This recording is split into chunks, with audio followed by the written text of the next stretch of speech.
Coming from a galaxy near you. Coming from a galaxy near you, this is Brothers in Booze. And here are your hosts, Greg Washington and Doug Ziegler.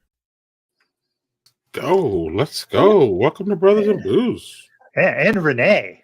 We forgot to. Oh. Yeah. Hi, Renee. Welcome, How you Renee. doing? I'm good. It's been a minute since I've been in the rotating guest host chair. Yes, and we are glad to have you back. How's everything going? You're a little under the weather, aren't you? I am a little, but that's okay because as I told y'all, I'm having a hot toddy tonight, Oh. so I'll be all better. Can we ask what's in there? Because I heard earlier that you could put anything in there. Yeah, people have their ways of doing it, and I do variations. So mine is right now it's lemon and ginger, honey, and 2 shots of bourbon. I prefer bourbon. Some people like brandy. You can put like cloves in it. You could go all over the place with it, but I'm sick, so I go simple. Get it done. Hot whiskey. Boom. Doug, isn't brandy the universal alcohol for when people are sick? That and whiskey. I've heard that for two. Like I've also had the old wives' tale when you were young. They like if your gums hurt with a baby, you'd like take some whiskey and rub it on their gums. So booze has always been thought of as some sort of remedy for a lot of different things. So it's some sort of remedy for a lot of different things. That is very true. Good for what else, yeah. Right. So speaking of that, you don't need a remedy, but I assume that you're having one, Doug. Yeah, so I'm having this is from Jack's Abbey. It's called Bohemian Dusk. This is a dark Czech style lager. So I'm excited about this. Jack's Abbey doesn't miss very often. This one has your Saz hops that you like, Greg, so much. Bohemian floor malts, 4.5% ABV. Nice dark lagers. That's always fun. And here comes the aggressive pour, as always. So you can see at the bottom there, you got that nice color, that nice caramel dark lager color. So that's looking lovely. Smells the part. So it looks the part for sure. Oh man, that's really delicious. There's something about a good, like, I find myself as I keep starting to get back into like more of the classic styles a lot more. I think we've had this discussion many times in here, Greg, where sometimes it's like, sometimes I just want a good lager. Like I just want a straight up drinkable lager. And this is a Czech dark lager. So it's got with the Saz hops, there's a slightly hoppiness to it, but not much. But I just love the color of that. The flavor of it's spot on. Good job, Jack's Abbey. Nice. Doug, I have a Shy Giant IPA from Fernson Brewing Company out of Sioux Falls, South Dakota. Oh, there's a Sioux City, there's Sioux City, Sioux Falls. Yeah, I'm confused. I think it's an IPA, and it's from South Dakota, and it's a pretty good one, juicy and nice, and look at that light and 7%. So it hits you where you need to be hit. I dig the can art on that can too. Yeah, I knew you were going to say that. It's really simple, but yet I think there's a lot going on there if you really look at it. Yeah, it's like the little woodland theme. I dig that. Yeah, and what's also simple but a lot going on sometimes is that thing that y'all do once a month, the first Wednesday of the month. And since we have y'all both here, none a better time to talk about it, right, y'all? Yeah, well, it also is a good remedy for some kind of remedy for a lot of things. No, I'm kidding. So what I'm talking about is the Cult Bar, y'all. Yeah. It's Renee and Doug's little. I was gonna call it a side gig, but clearly it's not a side. We It's a make no main money gig. off that. We make It's a no money main off that. gig. There's no side gig. If anyone would like to Yeah. pay us. Yes, How we'd about be like very happy. sister stream or something like that? We could call it, because I think part of it has something to do with Brothers and Booze or something. Yeah. Something how it started or something. Y'all can talk about that. I'm gonna drop down, but y'all can. I want y'all to talk about the Cult Bar a little bit, and then we'll bring in our fabulous guests. You want to start us off there, Renee? Yeah. Well, I have a hard time sometimes remembering exactly how it got started because it was just either in the general co-host chat or just in a group chat with you, me, and Greg. But Doug and I just got going talking about Wild Wild Country, which is the cult documentary we covered last month. Mhm. And we had so much to say about it that we decided to do a show, and we started talking about like what could it be called? What would our clever motto be? Slogan? Join us, which I think is great because get it right. Anyway, Sufficiently creepy. but yeah, so once a month, like Doug and I take copious notes on an intense cult documentary, and we come and we talk about it live. And if you haven't seen it, you'll get the general gist of it. And if you have seen it, you can participate and talk and have fun with us. And we do like fun themed cocktails, and we just have a good old time. And that sounds weird because it's very serious subject matter, but we try to like treat the subject matter with the seriousness it deserves while also making sure that you got a little spoonful of sugar to help it all go down. Mm-hmm. Yeah, it's been a blast. I mean, and like you said, it's serious subject matter, but we've had such a good time doing it. And when you and I get like in our side conversations before the show, we're just like going through all the stuff, and sometimes it's just like, man, some of them have been extraordinarily heavy, and some have been lighter. Like your Unarius, that was almost like just like a bunch of weirdos that got together and nobody gets hurt. This And one can make believe. yeah, so I mean, it's been really fun. I really enjoy doing that with you, and we'd love to have everybody come and join us on first Wednesdays of every month. This month we are doing Escaping Twin Flames, which has got a lot of publicity recently. And basically, the Twin Flames is this basically like we're going to have you find your everlasting partner. It's your twin flame. So we get to go over all that. It's like new age stuff, right? So it's like your soulmate, but on steroids. And this cult is a trip, man. Like I told Doug I read about them a couple years ago in like Vanity Fair or something, and it's wild. So I can't wait to dig in. We're going to try and watch both of the documentaries this time. Mm-hmm. So we'll see like what kind of crazy galaxy brain overload hits the live stream in December. Do you guys know what platform can we find that on? The Escaping Twin Flames is on Netflix. There's also a one on Amazon Prime, and man, the name is escaping me at the moment. Let's see if I can find it. It's escaping you. He did that on purpose. Yeah, it's really it's called Desperately Seeking Soulmate, Escaping Twin Flames Universe. So it's kind of the same name. Yeah. Okay, that's on Prime. So there's two different documentaries, is what you're saying. Yeah, y'all gonna go through both of them, but we're gonna try to watch both to get as many perspectives as we can. Yeah, but we're kind of I think we agreed we would use a Netflix one as kind of the main guide, but we'd use the other one as sort of extra information. Okay. All right. Well, that sounds fun. So then, once again, before we move on, that is on December 6th, y'all, 9 p.m. Renee and Doug usually show up the first Wednesday of every month. And you can find them on, I believe there's a link tree. So if you do link tree, the Cult Bar, you can find all the ways that you can look at the Cult Bar. But if you Google the Cult Bar, you can find the YouTube page and the Facebook page and Doug's page, and Renee, I'm pretty sure talks about it on her personal page on Facebook. So all those different areas, y'all can find the Cult Bar. Yes, Linktree/Cult Bar, y'all. Yeah, so that's fun. As fun as a cult can be. Yeah, not a lot of haha moments going on in the actual documentaries. Let's say that. What was that one weird one? Though y'all had a fun one in there. What was that? The lady and she dressed up, and what was that one? That was Unarian. Yeah, that was You fun. could go join right now if you want to play dress up. That was fun. That was a fun one. But the rest are I'm pretty happy, yeah. ouch. Yeah. Ouch. So, one last time, y'all, Cold Bar, Wednesday, December 6th, with Renee and Doug. I am proud to work on that stream with y'all, and it's fun. So, also what I'm proud of is being friends with our guests.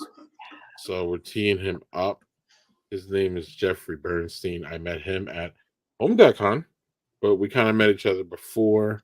Jeffrey is a man of many things, including nails and gayness and weed and a lot of things, y'all. A lot of things. Right? Doug, you like that second one, though, right? Yeah. Man of gayness. Let's get that as a T-shirt. He's loving it down there. I see him, so he approves of that. But yeah. So we have history with Jeffrey. But also Jeffrey's a food scientist, y'all. So this is why we like to talk to him around this time, because everybody needs. I wouldn't say everybody needs help on Thanksgiving, but Thanksgiving can be one of the most fun holidays, but it also can be stressful as hell if it's your turn or your job to put that food on the table and make sure it's on time, make sure it's right. You don't want to, unless you have the bad uncle hanging out, generally you want your food to be good and you want everybody to enjoy it. So that ramps up the pressure on pretty much everything around it. So Jeffrey is here to help us talk about that, as far as not making it stressful, but enjoying yourself in the process, y'all. Americans, we have so many things coming at us, and we have so many different stimulations that life can be very stressful. My teenager / young adult sons are teaching me this, Doug, that all the stimulation sometimes is absolutely too much, and it becomes stressful. And I don't think as parents kind of give them that credit, if that makes sense, especially because we come from the man up, buck up, the pussification of America, and oh no, you have feelings and all that toxic mess. Buck up. That's the you know what I'm talking about, Renee. That toxic. I do. I like to blame it on toxic masculinity, but there's a lot of women who either fall under it or even take that mantra on too. Like, come on, toughen up. Like, no. At a societal level, right? It's not. Yeah, right. It all comes from these same roots of anything that is deemed feminine is negative, anything that is deemed masculine is positive. Yeah. Men have to be a certain way, and women have to. That's the men they're supposed to want, and if they don't want those men, then there's something wrong with them. And the snake continues to eat itself. So one person who doesn't jive with any of this bullshit is our guest, and I'm going to finally bring him on after talking about him. His name is Jeffrey Bernstein. He's a friend and family of the stream, and without a doubt, he makes this debut. You said gayness, and all I heard was penis, and I was loving it. So that's all I got to say. You were loving penis. That's a good way to start the show. That was the. Okay, here we go. It's gonna be a fun show. I'm so sorry, Greg, but I had to. That's because that's all I heard that, and I was like, "Oh, he said gayness." Shit. Yeah, but I think you definitely need a shirt that says "Man of Gayness," or we should make one so people can get it. Something that might be the next big Etsy thing. The Man of Gayness, It reminds me of that stupid. Remember those stupid Budweiser commercials? Real Men of Genius. Yes, Real Men of Genius. Real Men of Gayness. Oh, let's do it. That just made my night. And I'm going to forewarn everybody because my microphone has a lot of sensitivities. My bird has been in rare form tonight. I have a 46-year-old yellow-naped Amazon in the same room that I'm in right now, and he's been mocking me and laughing with me all night and giggling with me. So if you hear another voice, it's definitely not me. I'm at the moment alone. I think my husband's either taking a bath or resting somewhere. My kids, I think, are asleep, last I checked. So yeah, it's definitely my bird. He's been in rare form tonight mocking me. So yeah, we'll have fun with that, hopefully. Yeah. And we're gonna have fun with Zach. Apparently, welcome, Zach. Hi, Oh, Zach. Here we go.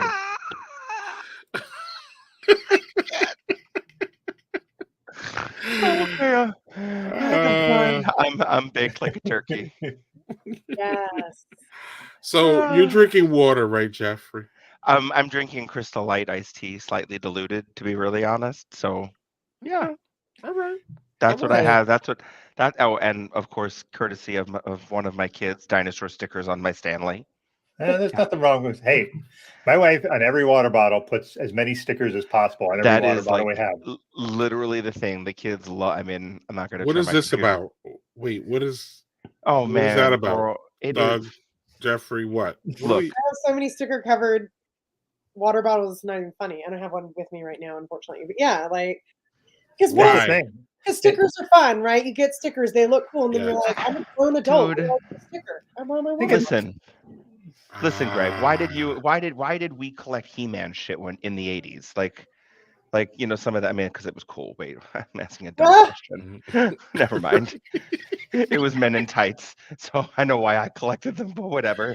Right. And we all knew that He-Man was gay too. We all knew. Girl, yes, he was, right? He Okay. was. Right next door to She-Ra. Go ahead.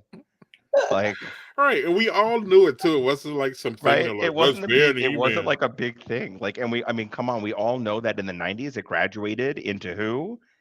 Who was he? Mm-hmm. Xena, Princess Warrior, right? And Hercules. Mhm. Remember that show? Right. Oh, Right? That was Mr. kind of Mr. Sorbo, who definitely isn't yeah.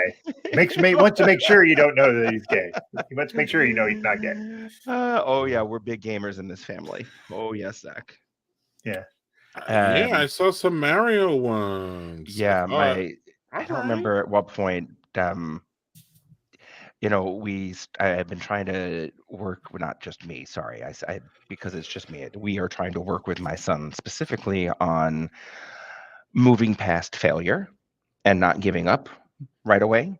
And one of the very first things that we did, or that I started with him, was building card houses, because it's like the epitome of understanding what failure's like, because you put two cards up and it just falls right down the first time. And it's like, oh shit, am I going to give up?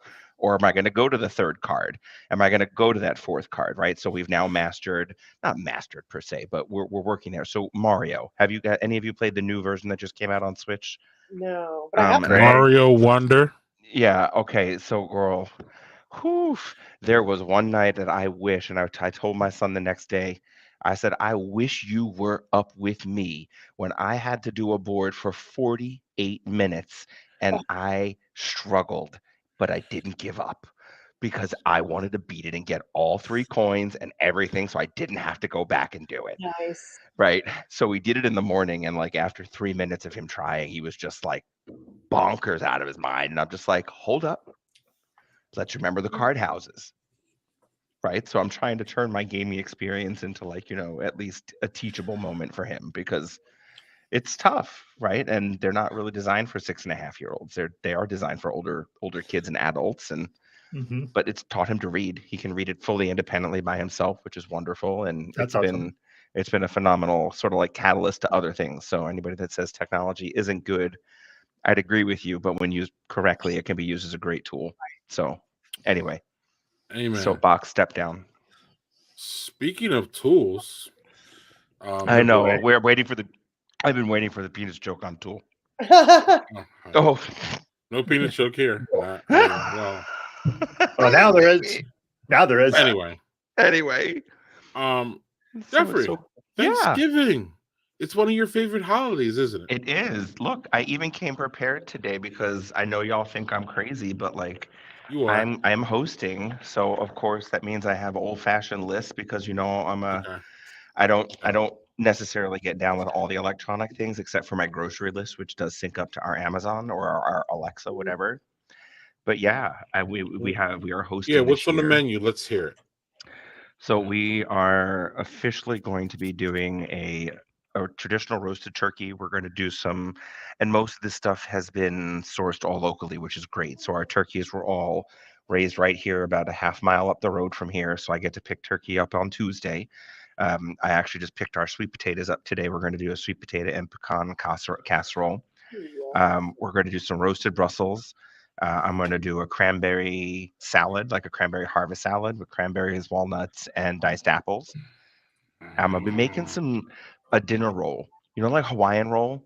Ooh. So Mm. imagine a Hawaiian roll met stuffing, all the flavors of stuffing, boom, in one roll. So that's actually the dinner roll that I'm going to be doing. So it's like all the wonderful flavors of sage and toasted butter and like sort of like that savory chicken flavor with like that buttery, flaky, eggy goodness of like a soft Hawaiian dinner roll.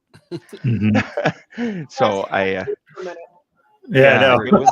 So, yeah, I'm getting a little hot flashes rethinking about. Like, I had a lot of fun putting together that recipe. It was sort of, I based it off of like a challah. And I was like, I don't really know that I want to go too salty on bread because I don't like to have too much there, and people like to put butter on it. So like I use chicken bouillon in there. So like finding the right bouillon that doesn't have, I know that's the secret ingredient for like that chicken savory flavor in the bread, is using a little bit of the powdered bouillon as far to like the salt instead of using just straight salt that you would put into like a bread dough. Yeah. Ooh, ooh, ooh, ooh. Yeah. So that's That sounds like I could eat 80 of those. Oh, girl, when I made a test batch of 6 and I ate 3 of them, like it was rough. Whew.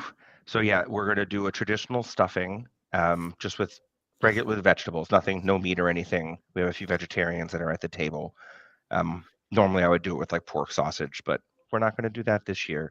But the cool thing about the stuffing is that any of the breads that I've made over the last 6 to 8 months, I've been saving all the heels from them, or sometimes called like the butt of the bread, that I've diced up and dried out. So it could be like the bread for the stuffing. So that I have on our shelf. My mom is making my sort of now famous chocolate chip cookie recipe. And we're going to be doing, green bean casserole. So Yeah. we're not doing that.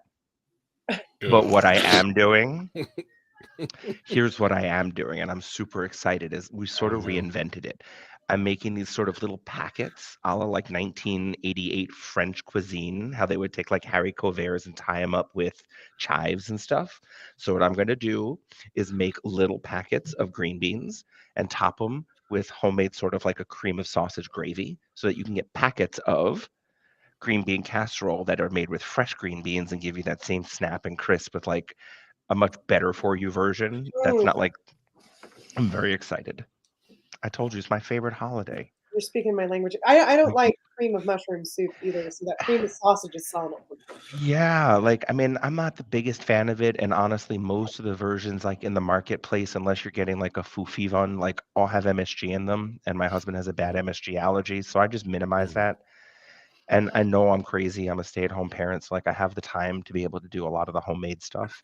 So like if this is something I can give to my family, like this is one way that this is like my love language.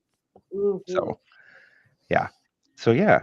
And then I made, like, because we have people coming in over several days, like I've made English muffins. I made some sourdough English muffins that are sitting in our freezer now, so that it makes easy for breakfast. Look at the. Did you see the response?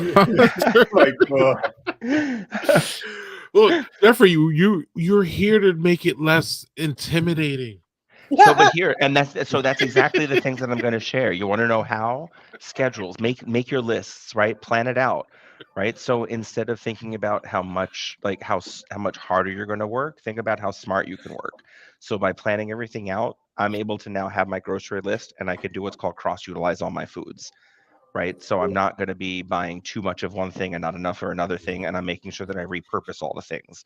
So in that particular example, that's the kind of expertise that I want to be able to bring here, is that you can also cater, right? You may not want to do all the homemade. You might want to go like a Sandra Lee and do a semi-homemade, right? And who the hell says that that's not acceptable, right? If that works for you, like, I'll make some snacks. Agree. Zachary. Oh, you're making me blush here. Next thing you know, I'll be teabagging those bean sacks. Oof. Oof. Hey, don't do I'm that like, when I have a mouthful of beer, please, because I sorry. almost put that all over the screen. I need this to fall down how off the man of Canis. I was like, "Ooh." Oh, I've missed the three of Wow. you. I have missed the three of you. And wait, can I brag for a moment? Please. I got to do one of the most greatest things this year. I got to give Greg a hug, like a real life hug. Oh my god. And when I tell you it was like two beans in a pod coming back together, it was just wonderful. Like I'm jealous of both of you. I want both it of was those. amazing. Yeah. It was I gotta tell you, like there are few people I've gotten to meet IRL, and it's like, and I'm using that purposefully because I would never speak like that in everyday language. That I really truly looked forward to meeting. And when I knew that that was going to happen, because I didn't set my bar high, right? I didn't want to be disappointed, and I don't want anybody ever having pressure or that external, like, I don't want to let someone down kind of thing. Mhm. So I didn't message Greg at all into the days coming up to the event, like, even though we had already talked about it. And then the day that I was told by somebody he was there, I messaged him finally. I was like, so am I actually going to get to meet you? And he's like, yeah, we're working on that now. I think I'll see you at dinner time. And I was just like, okay, now I can be officially excited. So Oh, I love it. yeah, it was absolutely, yeah, a highlight of 2023. Like, It was interesting. yeah. Yeah. I will say that. Well, I feel like there's Especially stories that aren't getting told on the air. standing You outside of know your this, share. Renee. That's where I caught COVID for the first time. So that's why that's the Wait. interesting part. And I didn't catch it. And dude, when I tell you, we like definitely were like within close proximity. Like, I It mean, was bizarre. it was really bizarre Mhm. because when I found out that was COVID bizarre. had been going around, I was like, oh shit, I'm around. I was definitely You're caught. socializing. Mm-hmm. Like, it is what it is. Like, I Well, figured I was gonna come home with a cold or something. I mean, I'm around a whole bunch of people I'm never around. well, Right. Jeffrey, the story that you told me that still remains with me is that Oh, you we'll get to the nails here real quick. But Jeffrey does nails, y'all. I don't know if y'all know. If y'all follow Jeffrey, y'all know he has nails, he does nails, he's a big nail person. We're gonna get to that. But Jeffrey did somebody's nails, Renee, who had COVID, who tested in with my room, COVID, and in my he in bedroom. his room, and he didn't catch it. So that's why I'm like, Yeah. COVID is weird. It's strange. Yeah, in It's my bedroom, bizarre. hand in hand, like I couldn't. Like you got to be up in someone's face to do their nails. You're not going to be like, Yeah. you can't do that from 6 feet away. No, there's no social distancing unless it's like Coco. No, Renee, right? Like Coco Gadget thing. Or Right. be like those extender hand things that you use to pick stuff up off the freaking fridge and use that to do nails. Oh, So then, as everybody knows, I ended up being asymptomatic. I just had to quarantine, and then my family never got it. So then it was just the whole COVID thing was just, that whole thing was bizarre. But so bizarre. meeting Jeffrey and having that time with him was A1, great time. It was just a good time. Yeah. And yeah, Jeffrey. So Gosh. yeah, I don't Doug and Renee, y'all need to jump in here. Renee, I was like, I'm like so like blown away. You guys, You guys are having a moment. It was great. I didn't want to hear that. But Renee, do you have any would you like to share what you're doing for Thanksgiving? And then do you have any questions for Jeffrey that the audience might like, or you have something? What's going on? Well, I do the same thing for Thanksgiving every year. That's my mom's holiday. She lays claim over it. It's never, the in-laws never won it because they're English. Like it's, which that's funny, but whatever.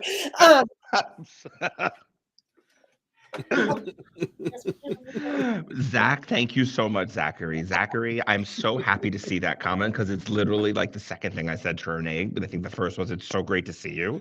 But like the hair matches the eyes, matches the shirt. Like we're talking about 1, 2, 3 girl on point. Like, right? This girl is on fire. Yeah. I knew. I was like, oh, I didn't have time to get my nails done. But you got everything else lit because here I am with a goddamn beanie. I've got like the not gayest shirt on in the entire world. Like, let's be real. Outside of this, I'm the antithesis of gay. Like, it's not even funny with how I'm dressed right now. Like, Oh, That's great. man. So See, Renee, there's no anything? one way to be gay. Right.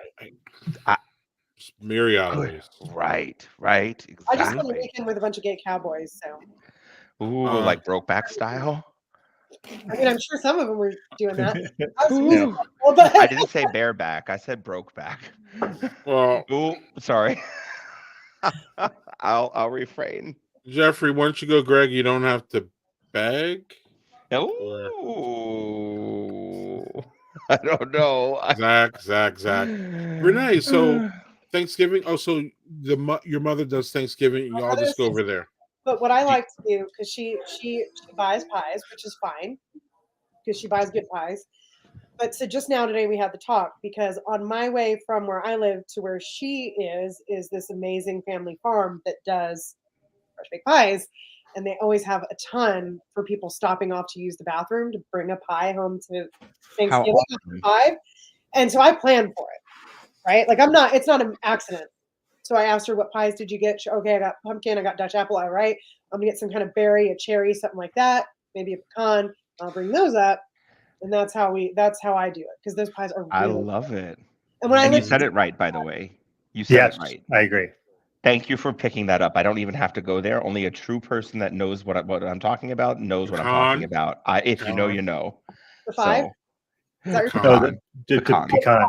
your Yeah. So guys, I'll like tear people up that say pecan. because in California we say That's the a toilet. Everybody else says like I5 A or pecan. Toilet. Come on, Doug. Really?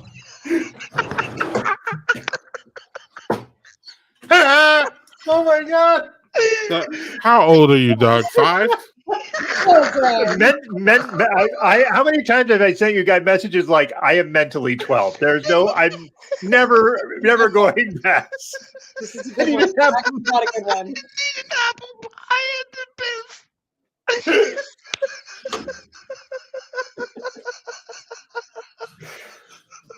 Like I am so easily amused.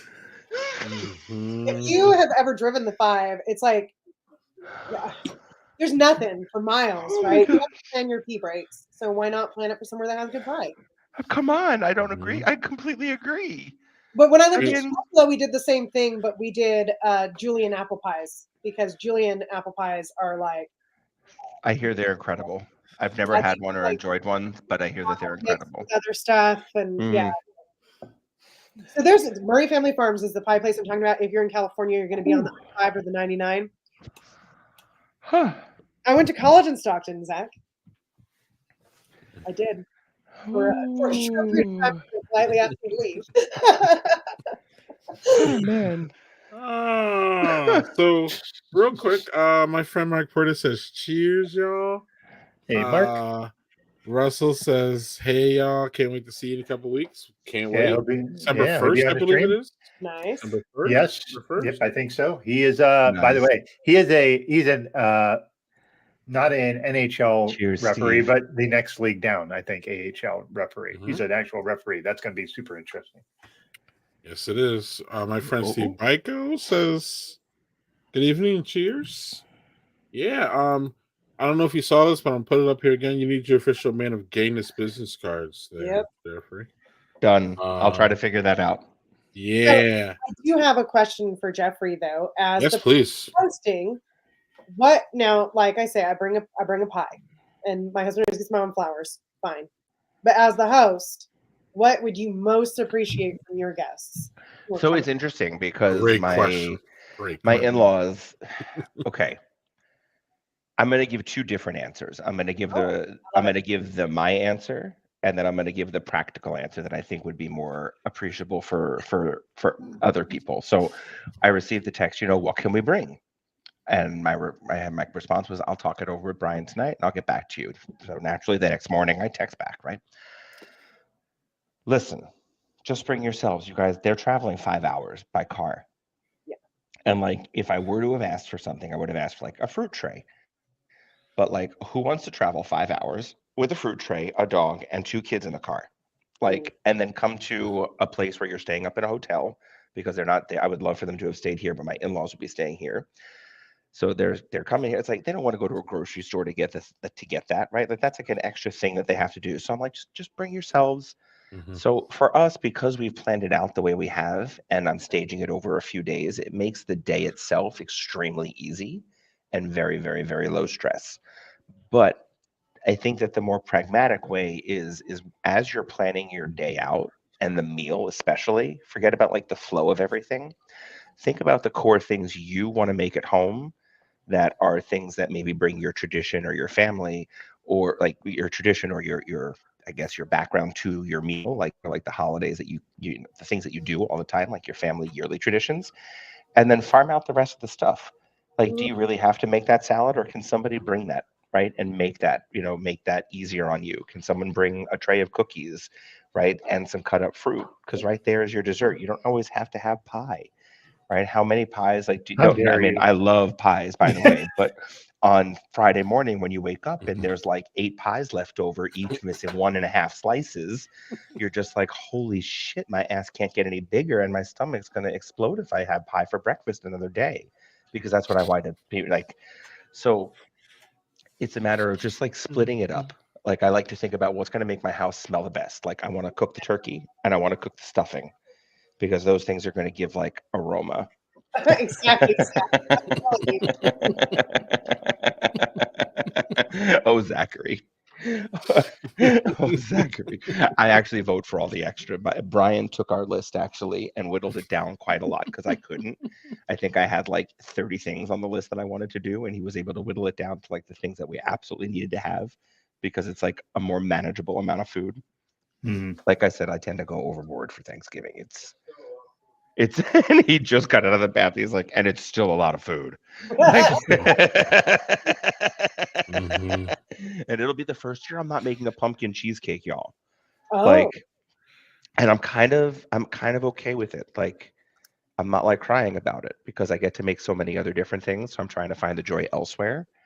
And over the last year since we've spoken, as a group, I've been cooking a lot of pumpkin, but not just for us, but for our dogs.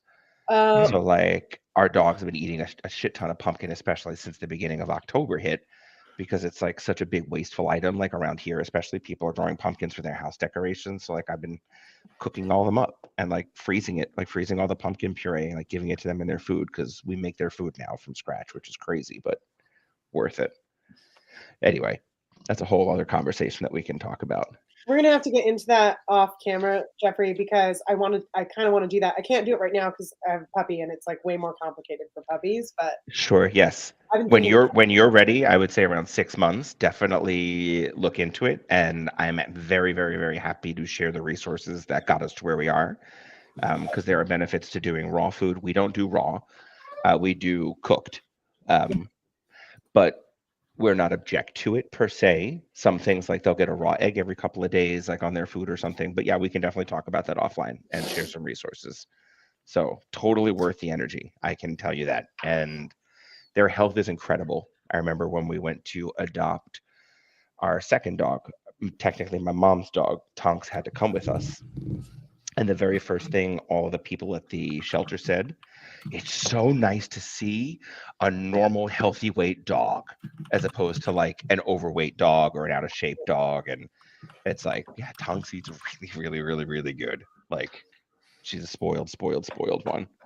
So, but anyway, and I'm maybe not as staunchy as Matt with stay out of my kitchen while I'm cooking because I definitely like to have people helping, but I do like to be in control and knowing like what's going on. So like I'll delegate like all the different areas and like you need to be the head chef. yes, in that case, 100%. Do you How I require everybody? Do you require everybody to go yes, chef, when you ask them to do something? hell no. Like the bear. Yes, chef. So Zach, it's interesting that you say that because it depends on the batch that I make, because every other batch. So here's the crazy part of what I do. So there are different grades of bone meal that go into the food to make sure that they're getting calcium and minerals. The bone meal that we currently have isn't human grade consumption, so I wouldn't feed it to a human just because of its grading. But it's Zach. However, what's that? But it's Zach. But it's Zach. I'll I'm just wear a kidding. Sorry. collar. Ooh. Um, However, because we use a lot of eggs during the preparation of the food, I save all the eggshells, dry them out, and then grind them up into a powder. And every other batch, I use that as my bone meal replacement because that's a way to be able to use like calcium, good phosphorus, and mineral content. That's great for their bodies. Excellent. Excellent. I know not what y'all expected dog food talk, but that's okay. Yeah, Again, we'll take that that's offline. I always Yeah. je ne sais quoi. To my co-host. I never imagined that this would be something that we would do, and it's wee chef. I agree, Matt. It's wee chef. But when It's a wee Brian- chef. It's a wee chef. right for It's a the wee chef. pecan. Oh, and here I'm like for the pecan, right? Never mind. So anyway, we're gonna get off the dog food, unless Doug has something planned that I don't know about. Doug, what are you doing for Thanksgiving? And do you have any questions for Jeffrey? Well, our Thanksgiving is a bit different this year in that my wife's family is very spread out. My one brother-in-law and his family live out in Colorado. Her sister and her partner live in Mississippi, and then her other brother and his family live in Ohio. And then my in-laws live in Florida. So they're everywhere. So we're going to drive. Well, we are driving to Ohio, like an 8-hour drive to go spend Thanksgiving with all of my wife's family. I have no idea what they had planned for food because I haven't had Thanksgiving there. I remember what it's like having at my in-laws before they moved. All right.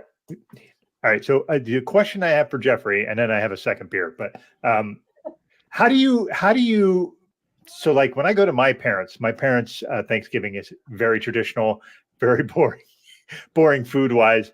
It's a lot of very straightforward. Yeah. Pennsylvania Dutch, not a lot of seasonings, salt, pepper stuff. Absolutely. Bland white people food.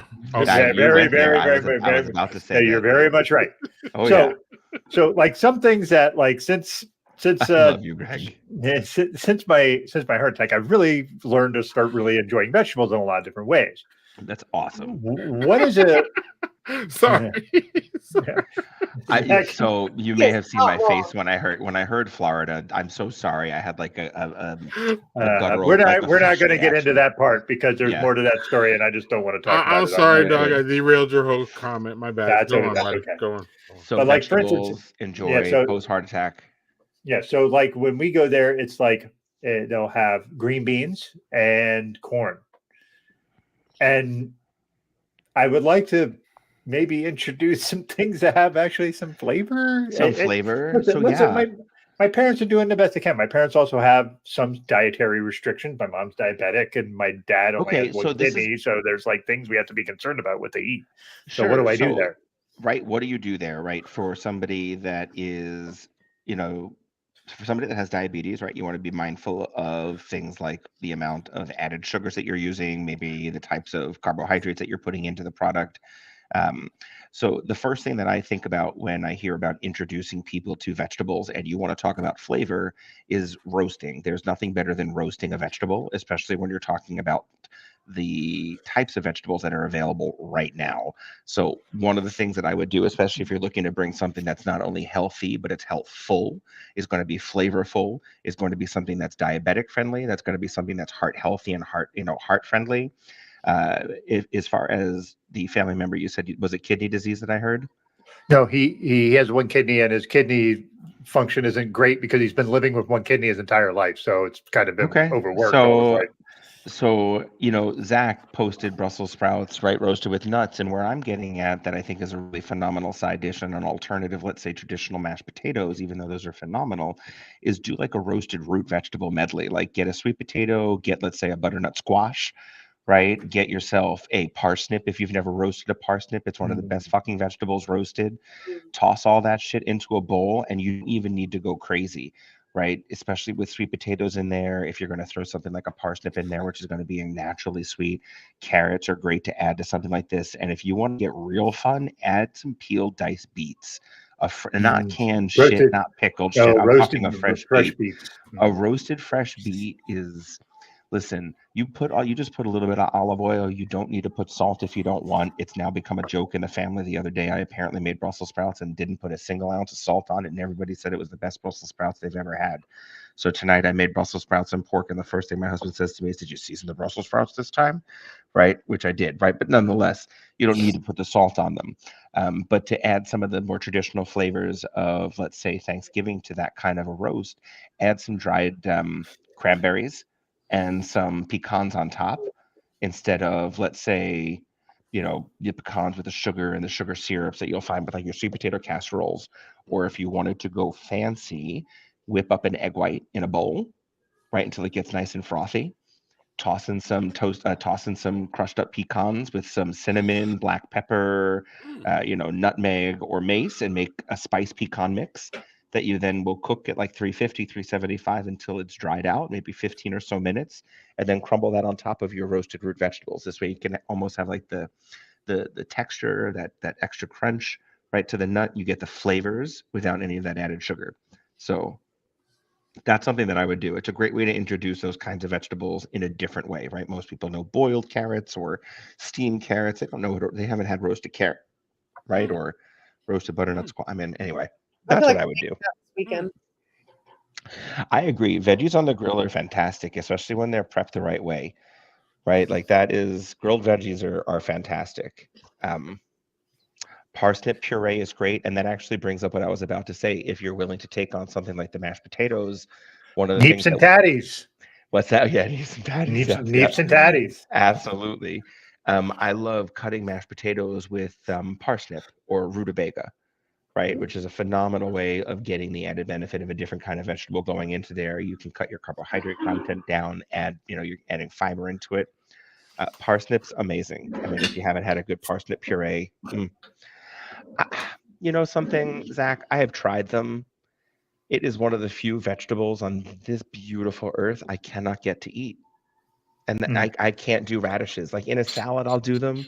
We've tried pickled radishes. I've tried French radishes, breakfast radishes, I don't care. They're supposed to be great. We get them from our CSA. I can't stand them. None of us here can. We are just not designed to eat radishes. We've done air fried radishes, air fried cabbage. You know what I love making with cabbage actually? If anybody laughs, I'm gonna call you out, but it's okonomiyaki. It is a delicious Japanese food. It's basically like an egg and cabbage pancake, sometimes with meat added to it, and oh my fucking god, it's so good. You can talk about cabbage too. It's really hard to look this up because different regions of Portugal have different names for this, but it's a beef and cabbage. Oh, you're right. Sorry. No, I got excited. There's a beef and cabbage. I meant to mute myself. I'm so sorry, y'all. That was awful. We have extra guests coming on Saturday for dinner, and we're doing an Asian theme, and one of them is vegetarians, and we were trying to rack our brains earlier as to what we could do, because normally that's like a meal where I'll do like all my pork stuff, right? Like pork belly, and I want to be, mindful of the people that are there, and I want to make sure people have plenty. So Brian's like, oh, we could make that because it's a good vegetarian dish, okonomiyaki. So mine is not a good vegetarian dish. It's just good for fall and winter. Yeah. In California, a lot of like Portuguese heavy areas. I don't know. That sounded weird, but places with a lot of Portuguese, they do a thing called festas. It's like it raises money, whatever. And there's the soup that they serve, and it's just basically like 3 pounds of beef, a cabbage, red wine, tomato paste. It's so good. It is. I learned how to make it because I don't live anywhere that does it anymore. Oh. My grandma never taught me how to make it because she donated enough money to them that she always got a pot at the end. So I learned how to make it, and that's how I start fall is with that. That's awesome. I need to get that. I can't do the beef as much because of the red meat, but yeah. Go ahead, Greg. Sorry. You bruise the bit and put it on top of French bread and pour it all over. It's so good. It's like it's a Portuguese version of like a dip, and like it's really. I used to get it in Rhode Island where there's a big Portuguese population, and it was amazing. And Portuguese egg bread too, by the way, is delicious. Anyway. All right, since I'm not going to be here next week for the Big Stout Mad Elf show, which I'm I'm going to be in Ohio, so not going to be on it. So I grabbed Mad Elf, which is one of my favorite Christmas beers. This is either you love it or you hate it kind of beer. And most of the people that are in our chat group, that we have a Mad Elf Madness group that we chat in, and almost everybody hates it except me. So except my friend Jay. Jay likes it too, but he's in Florida, so he has a hard time getting it. So I may have to send him some of these. But this thing is basically it's a holiday ale brewed with cherries and honey. And unfortunately, with cherries in beer, sometimes it gets medicinal. I don't find it medicinal, but a lot of people do. But you can see the color of that. Oh, it's beautiful. It sounds nice. I have a hard time with fruity beers. I have like a thing where my saliva glands go nuts with really I was just saying, things. does your parotid gland go crazy? Yeah.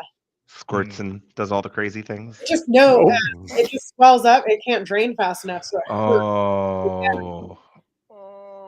Are you okay, Doug? My 12-year-old brain, he goes, does it squirt and stuff? And I went, Jesus Christ. And then sorry.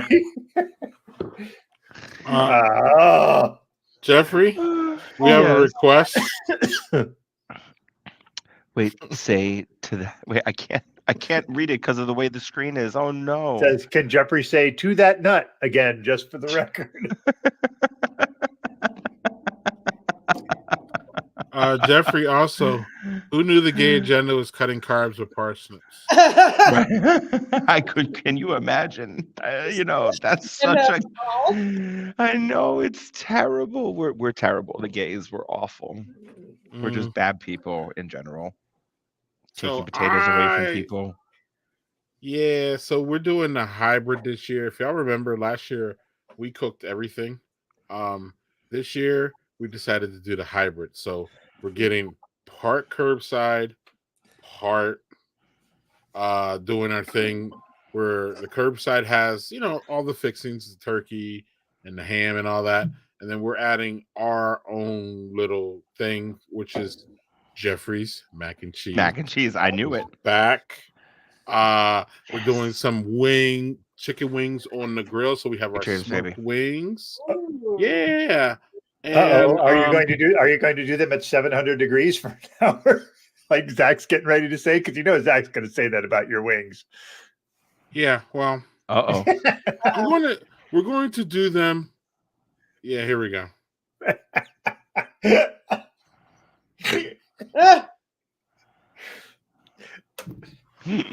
Zach, Craig came up with a way to do the wings really fast on like a Komodo or something like that, and ever since then, Zach just rides on a red egg. Yeah, so yeah. Whatever. I don't know. We're doing the wings, and we're just adding supplemental. Like it comes with stuffing. Jeffrey, so I'm gonna add cranberry sauce, of course. Okay. It comes with a pumpkin pie. We're gonna do a chocolate mousse. So yeah, we're just adding it. We're just doing a little hybrid. It will be fun. I love that. I can't wait. Yeah. So we're doing a hybrid. It looks like y'all are doing whatever works for you. And that's exactly it. Yeah, and I'm like Thanksgiving, man. Thanksgiving reminds me of Christmas, and we'll talk about this on our Christmas show. But like Thanksgiving is one of those. There's two holidays for me that I think they both should always celebrate. Religion. I understand that Thanksgiving has all the racism and the xenophobia and the pilgrims bullshit and all that shit. But at the end of the day, it should just be about you being with your family. If you don't have a family, not like, everybody doesn't have a family that's either welcome to them or they just flat out don't have one. I think you should ultimately have a plate for yourself, no matter if you get it at Boston Market or you just make something yourself. It should be a day where you have, you just chill and you just feel a little bit gratitude and you just have food. And, if y'all don't have friends, there's plenty of people doing Friendsgiving, which is a wonderful, beautiful thing that you can at least go somewhere and be with people and have a special meal. It's the same for Christmas too. I understand sometimes people just have a negative, for whatever reason, Christmas is not a really good day for people, but I think it should be a day that you should have and just treat yourself to a good meal, have yourself a decent time, even if it's, you know what I mean, even if you're alone, make it the best you can. It's just one of those are just the 2 days that I feel that people should really prioritize themselves if they have to, and make sure that you have a good meal and you just surround yourself with good people. And if you can't do that, then just hang out by yourself. There's Netflix, have a meal, have your little, have your little margarita mix and Mhm. just relax. Or, like Jeffrey, have your little weed mix. Exactly. Weed is legal in not most of the states yet. We're getting close. We're getting much closer. We're really getting close, but in enough states that you can get legal weed for the legal places. Don't go out and get yourself in trouble for the places that it's not. But y'all know what I'm talking about. The other If thing too, Greg, sometimes your vice is a book too, Renee. Sometimes it's not even alcohol or drugs. Sometimes it's a book. Sometimes it's watching cult shows for 8 hours in a row. I don't know how you can do that, but mine because I'm behind schedule. I'm gonna have to do that. right. But Actually, what were you gonna say, Renee, about having a good day and just celebrating these holidays? At I least feel like not enough people talk about how, like, you're a grown up, you can do whatever you want. So, like, if there's one or two things that you like about Christmas, Yeah. do those things hard. That's me. I don't like Christmas music. It makes me feel weird. I worked in retail, maybe is why. Whatever, religious trauma too. But anyway, like I don't like it. I don't like a lot of the stuff around Christmas, but I love gaudy decorations. I love a handful of movies. I love to eat, and I love to give and receive gifts. And so I just like focus on that, and all the other traditions that come along with my Christmas came from building it myself. Like we have Yep. Pokemon to eat instead of turkey or Yeah. juice. Yeah. We drink all day because why not? Yeah. Why not? Pick and Why choose not? what you want, and leave the Right. rest alone. You're a grown up. But really try to enjoy the day and make it your, like Renee says, make it your day. If you don't like the way the day is framed for whatever reason, you can make Christmas your day. The problem with Christmas and Thanksgiving mostly though is that everything shuts down. So you're Yeah. almost forced to, you can ignore Valentine's Day and July 4th and Easter, and you can do all different things those days. But Christmas, you're kind of stuck unless you're like, unless you're one of the few people that needs to work. So make it the best. Like, do what you can. That's all I got. That's why Jews get Chinese food and go to the movies. It's the only thing that's open. Right. And I love that the Jews do that because I love I should say New I York love Jews. takeout on Christmas. Yeah, I love takeout on Christmas. I think it's fantastic. I I love it. I love it. I Really, absolutely love it. I feel like a lot of the Jewish people I know do that. Yeah, love it's it. definitely an American Jewish tradition, that's for sure. It's great. So it's yeah. it's fantastic. And what's also fantastic, Doug, before we get to our next thing, you have something to show. Yeah, so I just wanted to share this in relation to my Mad Elf beer. Daniel Fisher made this last year, and it's still his banner on his Facebook. I know the banner. Oh Lord, yep. The Mad Dilf. Mad Dilf. That's still his banner on his personal Facebook page. Served all year. Served, baby. Served. The things I'm not gonna say. Right. I was trying to tee you up, Jeffrey. I'm right. I can't. I'm turning red already. Like, and so are you, Greg, and I love it. Like on the lines of what we're talking about. Celebrate, y'all. Today is homemade bread day. Yes. And that's why we're all going to Jeffrey's after the stream. I mean, listen. I don't even actually have any fresh bread right now in the house, which is terrible. That's sacrilege, Jeffrey. What are you doing? I know. So today, so you've got to understand, like, you have to time everything, especially when you're doing naturally leavened stuff. So by naturally leavened, what I'm talking about is I don't typically add commercial yeast to anything that I bake. Everything I do is made out of a culture called a starter. Right. And part of making a starter typically requires you to discard or keep a portion of it away so you can keep feeding stuff fresh. So I've been accumulating discard in the refrigerator, and I made my discard crackers today so that we can have that for what we call our, don't laugh, please don't laugh, Greg, too hard. We call it our charcuterie board. So we're making one for Thanksgiving. So I can't not say it any other way. Instead of charcuterie, we make a charcuterie board. So I made these 5. I've heard that. I misheard you the first time. I was like, wait, this Oh, no. no, I know. Yeah. So that's what I made earlier today. I made the discard crackers, right, for the charcuterie board. And I got my main starter fed so that I can start to build leavens over the next couple of days to be able to do baking for the holiday so that I can have my doughs ready to go. So I bet even store-bought bread tastes better. I do have to buy some store-bought bread, unfortunately. I don't like it, but my kids, as much as I make a great sandwich bread, absolutely prefer Sara Lee whole wheat bread. Well, at least it's whole wheat. I'm happy with it. Listen, it's what they've been eating since they were kids, so I get it, and I'm not going to argue. They eat all the other breads I make, but they know that if I make sandwich bread, they're like, it's not the same, Mama. It's not as soft, and like, okay, I get it. I have a bread addiction too. It's that artisano bread, sandwich bread. It's It's so crunchy. so good. It's so good, the artisanal bread. I agree with When I went you. and got the knockoff at Aldi, let me tell you, you need It's to. not as good. Yeah, I'll it's do good. everything, but not that bread. Peanut butter and jelly on that bread is like. Peanut butter and jelly on that bread is really freaking good. It's a great sandwich. It's a really, really great You sandwich. can't make it to Jeffrey's house. Get some artisanal. Now, I will say, and this is what I've been snacking on. I have crust from my last batch, but I put sesame seeds on the outside of this batch, and it's like my favorite thing to eat when there's sesame seeds on the crust because it gets nice and toasted when you bake it, and nothing better than like a toasted sesame flavor. But anyway, yes, y'all know I love my bread. Yes, Hey, good. and this graphic here shows breads from around the world. I just like to talk about bread. Let's talk about it. I love it. Baguette's So great. Challah is all delicious stuff. All good stuff. And I love yeah, that you have Poland as your origin for bagel. I also Non-sugar. learned that there's a different bread from Mexico that was pre-tortilla. I forgot what it's called though. I didn't know we were doing this. This is phenomenal. I love this. And I've made every single one of these kinds of breads, which is wonderful, including tortillas. Yeah. Oh, you make your own tortilla? I do.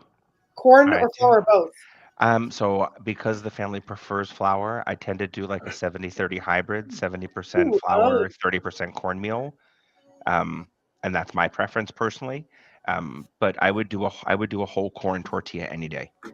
Corn tortilla to me that hybrid. is nothing better than a corn tortilla. But there was a local place called, why can't I think of the name of it? Because she got me to start making them at home.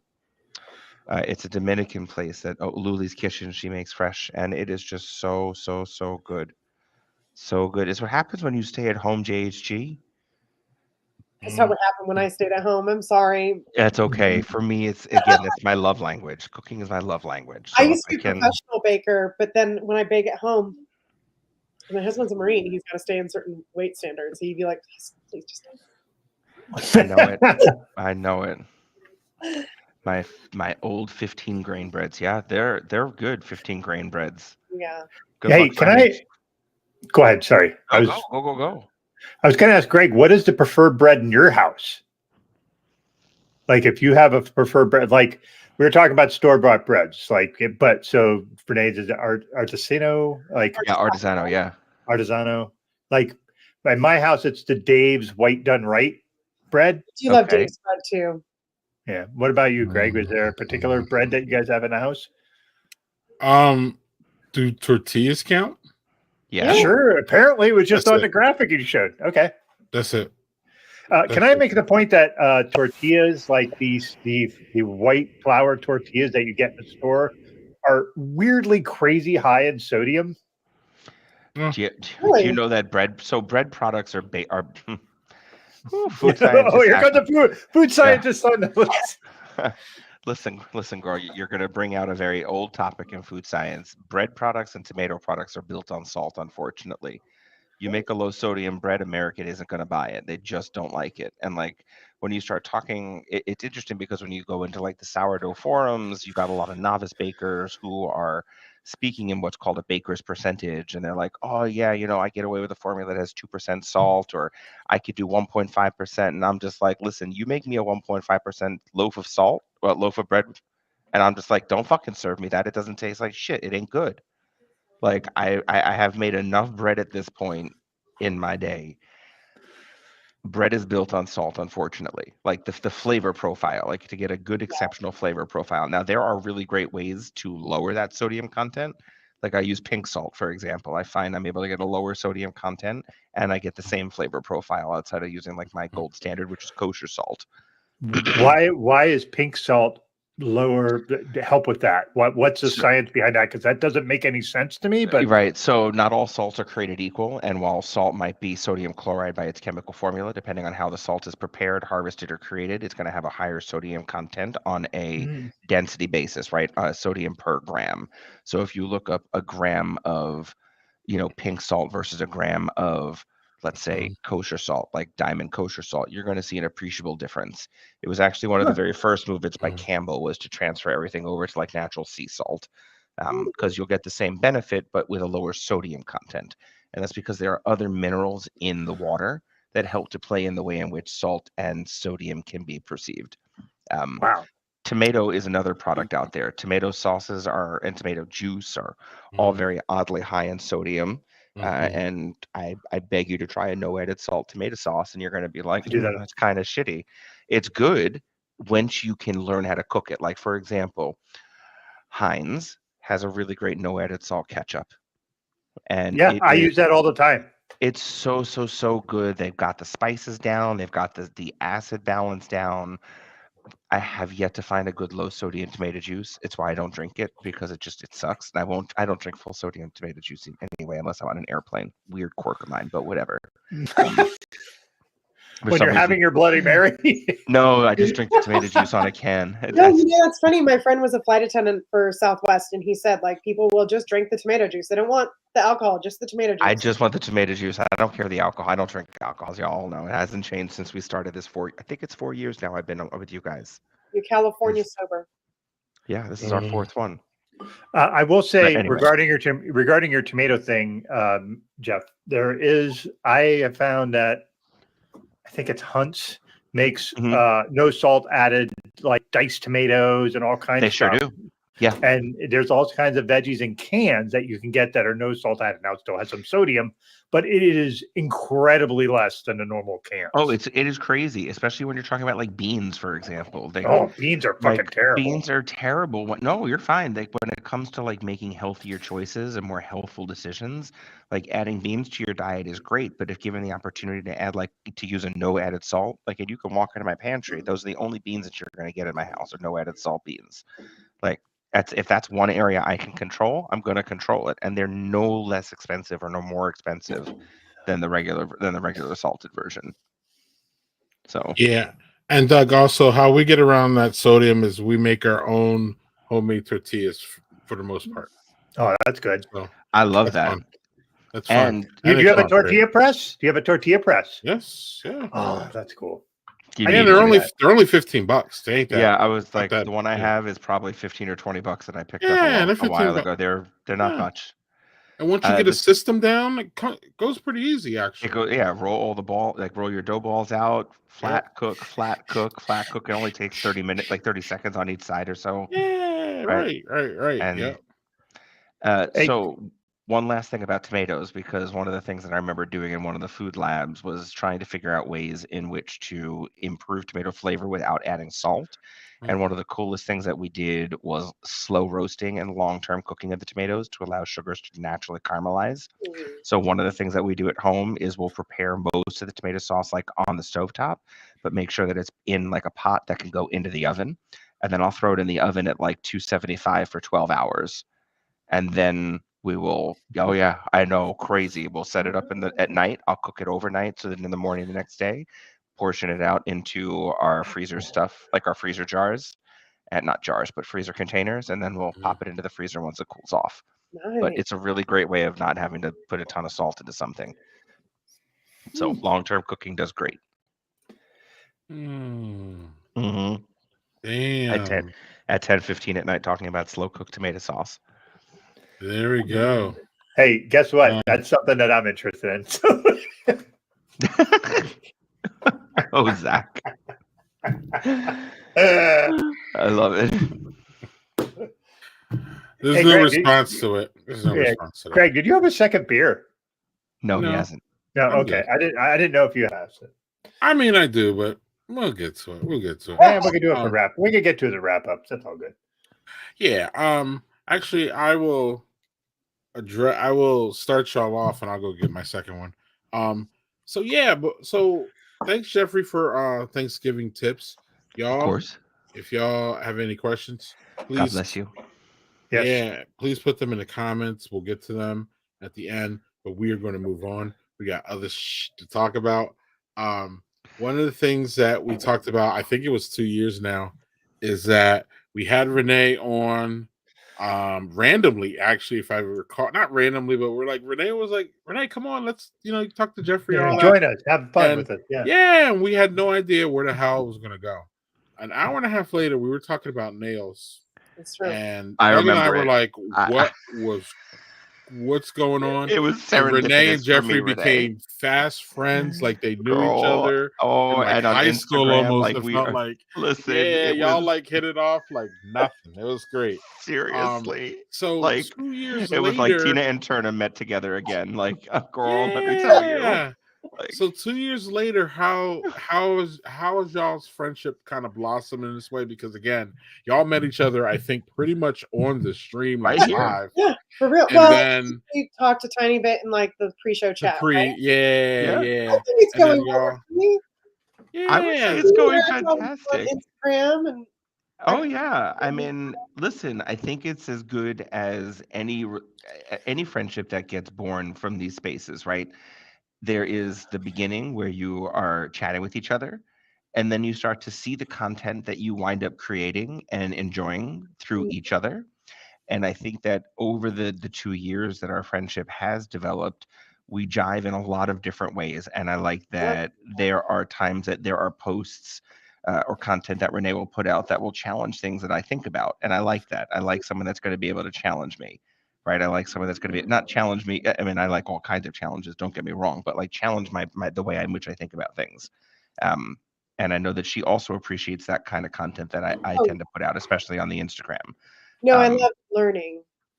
I love exactly. For me, it's a continuous learning, and I think that people over at least the last 6 months have seen a shift a little bit on my Instagram page where yes, I'm posting my nails, yes, I'm posting more of my life content, but I'm also making sure to keep my voice very highly active in the pro queer space and in pro equality space because it is so important that albeit I might have the tiniest of platforms in the littlest corner of Instagram, but I don't give a shit about followers. What I care about is making sure that my ethics stays high and that my standards stay high because that's what I get to, that's what I get to do. So yeah, I'd say it's going great. I enjoy being connected and having like-minded people in their corner is always fucking amazing. It gives me a sense of hope that somewhere else in America, someone's spreading good shit around, and like that's worth it to me. And also, Jeffrey shared a cake recipe with me that I was going to do for the show, but I was always out of an ingredient. So I'm going to make it this weekend, and I guess I'll just post in the day. I can't wait. I know it's going to be good. I had to order the chai spice on Amazon because I live in the middle of nowhere and nobody had it. And nobody has that, I'm sure. And that's the so like We're I getting have been surely I'm going to have all of the ingredients, and I'm finally going to make the cake, and it's going to be amazing. I know it. And then when you're ready, I'm going to teach you how to use that chai masala or tea masala to make the best homemade chai in the entire world. Yes, you are. Because I love chai. when Could I be included in that? Because my wife loves Yeah. that, and I would like to be able to make that for her. So what I want you to do is if you have a local a local Indian market, or you can get it on Amazon too. You want to get a spice blend called tea masala, TEA like just regular tea, Right. and then masala MASALA. It's a blend of cinnamon, cardamom, clove, ginger, mace, black pepper, typically that is used as the base for making traditional chai tea. And then blending it with like wagrabi, which is like a traditional Indian black tea, is oh man, whoo, yes, it's delicious. At the same time, sorry, Doug. It's okay. Oh, thank you. Now Zach acts like a jackass on here, but Zach is a sweetie No, guy. Zach, I have He is a such a sweetheart. love. I have such a love and respect for Zachary. Wait, Zach's a jackass? Sometimes. Zach is the heart and soul, the moral center. And like I'll admit this at least out loud here in the public space, but like whenever I see his name, I go Zachary Binks. Isn't that terrible? I'm so sorry, Zach. But Uh, I had so- He to. brings to the seriousness of our cult bar life. He better be able to take it if he can hand it out. Oh, this good. is true. Hey, I just want to point this out. Matt Train, Pansies. he said skip Amazon. He kind of hit enter and went past it. So- But Penzies, I guess, is that a good one? I guess. So I am not familiar with okay, so the reason why I said go to Amazon is because they happen to have the brand that was recommended to me by an Indian friend of mine. I can either get it at the local Indian market. I have an awesome Indian farmers market. They'll sometimes have the brand. I've only seen that brand available on Amazon. It's called Syrian. I can get the name later. I'll get a Oh, I hope I got picture the out to you guys. What's that? I said, I hope I got the right one. Oh, they're all very similar. I've tried other versions of it, and they all tend to be slightly different, but all the same ingredients that wind up going into it. Um, but yeah, I mean, I would have to. There are a couple of the Penzies curry powders that I've been very happy with. So Here's the just thing with Penzies, I've had great success with a lot of their stuff, but I got like one that was supposed to be like your tahine fruit mix. not so good. The tagine fruit mix, yeah. I mean, it's fine, but it's not what you're looking for. Yeah. You're looking for tahine. And so those are some of the things about Penzies that definitely bother me. Yeah, I'm so sorry, Matt. I know. And I apologize to your wife for that addiction. I know I have played a major role in that, and I'm going to turn away from the camera so I'm not looking at you in the face for a moment. Okay, I'm done. Guilt over. You enjoy it, and it's okay. Go ahead and polish on because it's just awesome. If you do like traditional curries, there is a traditional curry called Rogan Josh, and the blend that Pansies put together for Rogan Josh spice, I find to be really, really, really, really, really, really good. It's He based is out a of huge. Madison. Oh yeah, Yeah, see, I think Greg's And backyard. I and initially, unapologetically liberal, which is wonderful, like in your face, and I love it. I I love bought it. initially from them because they were doing like a fundraiser for I want to say it was queer. I don't All remember. sorts of stuff. Yeah, they do. So I was like, you know what? Now's the time to try it because they're gonna like do a portion of the profits, and I got cool little stickers and it's good. Don't get me wrong. Like I'm on that bandwagon, but with some stuff, it's like, oh, it's close. hmm But it's So not quite like going to like your local bodega and getting like Tajin spice, because I'll get that from a local Mexican place right over here, and it's just delicious on watermelon in the I summertime. do have a local Like, panisteria, but I don't have an Indian market. So got it. I am very fleshed. I have like 5 Indian markets within a 20-minute radius drive of my house, so I'm very like I've got really good shopping like food wise that way. So I'm blessed. you Got a are. quick question for you, Jeffrey. Sure. Um, When does everyone else get their turn? Oh, that's so funny that you said that because that was what, when Matt and I met Matt through a group called Remarkably Average Parents.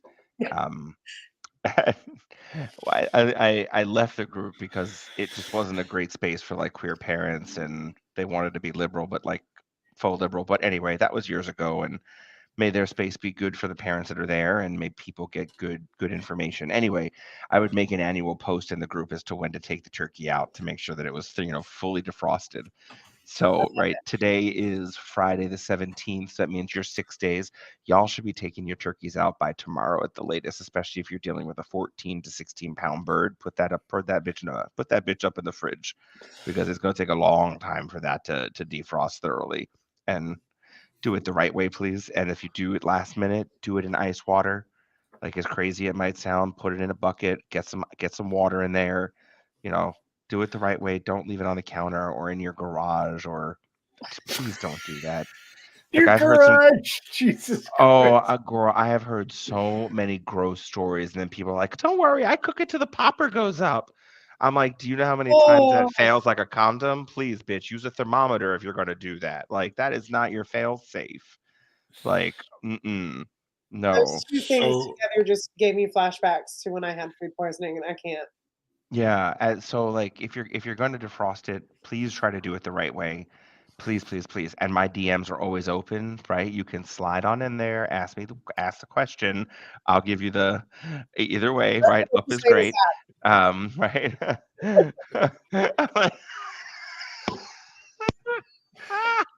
This um, fucking thing. yeah, the ice and thawing ice water for your favorite relatives drink. I love that. Here, let me make you a highball. Oh, that's awesome. Yeah, with a side so of salmonella. Jeffrey, I have to show you something that Matt Strange sent me here, sent Uh-oh. Doug and I. Just so Uh-oh. if you want to get your own Uh-oh. charcuterie board, we got Uh-oh. one on Etsy for you. Oh, Oh, I yes, do it's a want it. Are you charcuterie board. kidding me? That is the most beautiful thing I've ever seen. Matt, I love you. Look at Dude, that. Where's I the love link? it. And look at that. It's sort of I like, got it, Renee. I got it. We got it. Doug it's and I will have sideways. it. Nice. But look, I'll it's get got it like to you. your outer labia, which is great. It's got like the clitoris in there. You've got It's your vaginal anatomically opening. correct. It even has the yes. I, Oh my god. I'm kind of impressed with it. I mean, it even has like that doily fabric to look like the pubic hair around everything. Like, I mean, That's what it looks like on women. Yeah. I know it does. I mean, absolutely. But I mean, this is beautiful. This almost looks like do you guys know who C2An is? C2An makes these beautiful hand-poured candles that celebrate queer and fatness. And they're all about fat bodies, and they have these beautiful, beautiful, like genital Okay. candles. Link, please, Jeffrey. Absolutely, absolutely. I have Amazing stuff. like my And Wait, you would wait, wait. love. We're not talking like we're not talking Gwyneth Paltrow kind of candles, right? No, can I well, send you an those image? are just BS. They just say that they're vagina scented, but they smell like No, these aren't. these are look like, right? Yeah, no, these are. Can you hear me? I think first. No, Can you guys we hear can me? hear you. We can hear Okay, you. We good. can hear you. So no, these are anatomically correct candles that celebrate the average vulva of the everyday person, that celebrate average genitals, but it really has a focus on like fat queer bodies. And I love that it was created by a fat queer woman, and she is married to the most amazing person who I met through, not met through, but found through the group Pantsuit Nation. Is on Facebook as the big fat femme mechanic, I think. And I was just like, Oh, I know okay, who that is. yeah. So her wife is the one that created this candle company. I'm getting a link for you guys right now, and I'll send some snaps so that you can post, because the candles, first of all, are absolutely beautiful. So yeah, Jodie Ann Morgan is the name of the woman that owns the company. Here is coming your way. I'm going to send some snapshots, Greg, so that you can post. Oh, look, this is a beautiful. Listen, I can be queer as fuck, but this is a beautiful labia candle. And So, anybody that go ahead. Sorry. no, no, no, you're good. If anybody can't appreciate the beauty of it, it's like not right, but like here, I'm sending you guys in our group chat so you can post there. There's the labia candle that's gorgeous. Here's a trans candle. These are all hand poured molds that this woman uses. She has had handmade herself. She hand pours them. She has a small little site now, but just such a phenomenal story to this company. And she gives so much of her proceeds to the queer community, especially the trans community. So gets my smell amazing. They burn beautifully. I don't care how expensive they are. It's worth every penny. Every penny. This shit's wild. And tell me it's not beautiful, Greg. Tell It's me it is wild. not It's beautiful. wild. And It's like as wild. having been overweight and Oh obese. wow. Yeah, so there's the labia candle. That is one of her original molds that she designed herself, I believe. And the next one, if you post, is one of the trans bodies or the trans colors. Uh, but what she does is she celebrates queer fat bodies, and I am here for it. And it is just nice to see rolls. It's nice to see the stretch marks there, because it's like that's my body. And like, yes, I've been over, almost 500 pounds. I've been as low as 180, but I've always had stretch marks. I've always been a bigger person, and it's like, you know what? It's really cool to see that. It's just really freaking cool to see that. And it's anyway, I could talk about that for a whole other hour by myself, but I'll step off that soapbox for a moment. Go support her. Like, So it's out of left field. 2 years ago, you brought Renee and Jeffrey together, and they talked about nails. I bet you did not expect it was going to be pussy this year. yeah, right now it is Pierce pussy exactly. No, that was a direction I did not expect. That's for sure.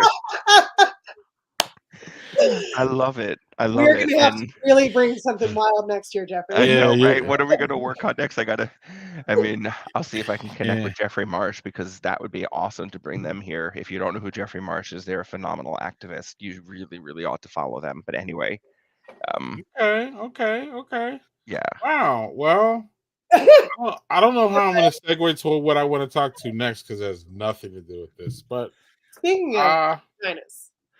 Oh no, there's a segue. Zachary. Is he being bad in the comments? Yes. Yes, he is. Don't put that. Mm-mm. Don't put that. Oh, don't encourage him. Oh, oh God! Come on now. At least we know it's accurate, right? Unlike the bullhorn model that scares everybody in a textbook, right?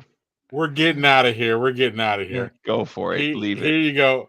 This is a simple question, but I actually want y'all to speak, because this question seems simple, but it actually speaks to kind of a broader thing. But here you go.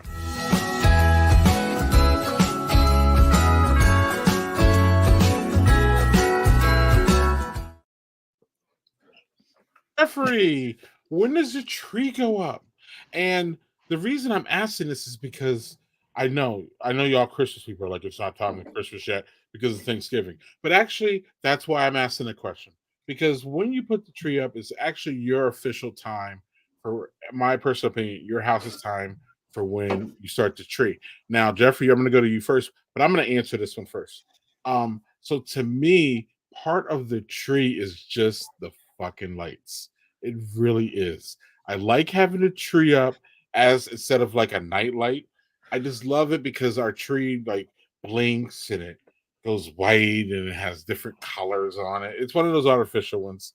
So it's just really nice. It goes up, but it just makes my house feel, I don't know, warm or something. It has literally nothing to do with Christmas. Now, we put a tree up. We're going to put our tree up, I think, this weekend, and then we won't decorate it until probably Black Friday.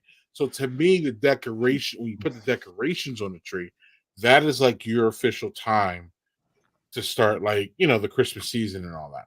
So I believe the Christmas season starts Black Friday. Other people think it starts Halloween. Jeffrey, when do y'all put your tree up, and when is the official start of Christmas season for you and your family? So can I wish this would be the most amazing time if I were like Clark Kent, Superman, and underneath my shirt was my Jew shirt, because I would just rip my army camo shirt and be like, Jew. Yeah. And like, you asked the Jew this question first when I posted a picture of my Dunkin' Donuts coffee mug the day after Halloween with Christmas fucking bells on it. And I'm just like, wow, I have never felt more Jewish than right now. Like, so here's the thing, and I'm not going to yuck on anybody's yum, because I think that the holiday season can be an absolutely beautiful thing, but growing up completely and utterly.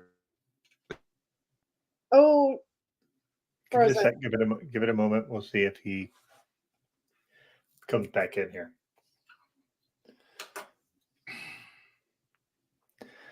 Hopefully not. Am I here? There you are. You paused for a minute. You said, okay. I'm so sorry. We didn't hear anything. We heard. So here's what I was about to say. Yes. I come from the perspective that I grew up in a very Jewish family. Okay. And it's incredibly hard as a Jew, because you're constantly aware that it's the Christmas season, no matter when somebody starts it.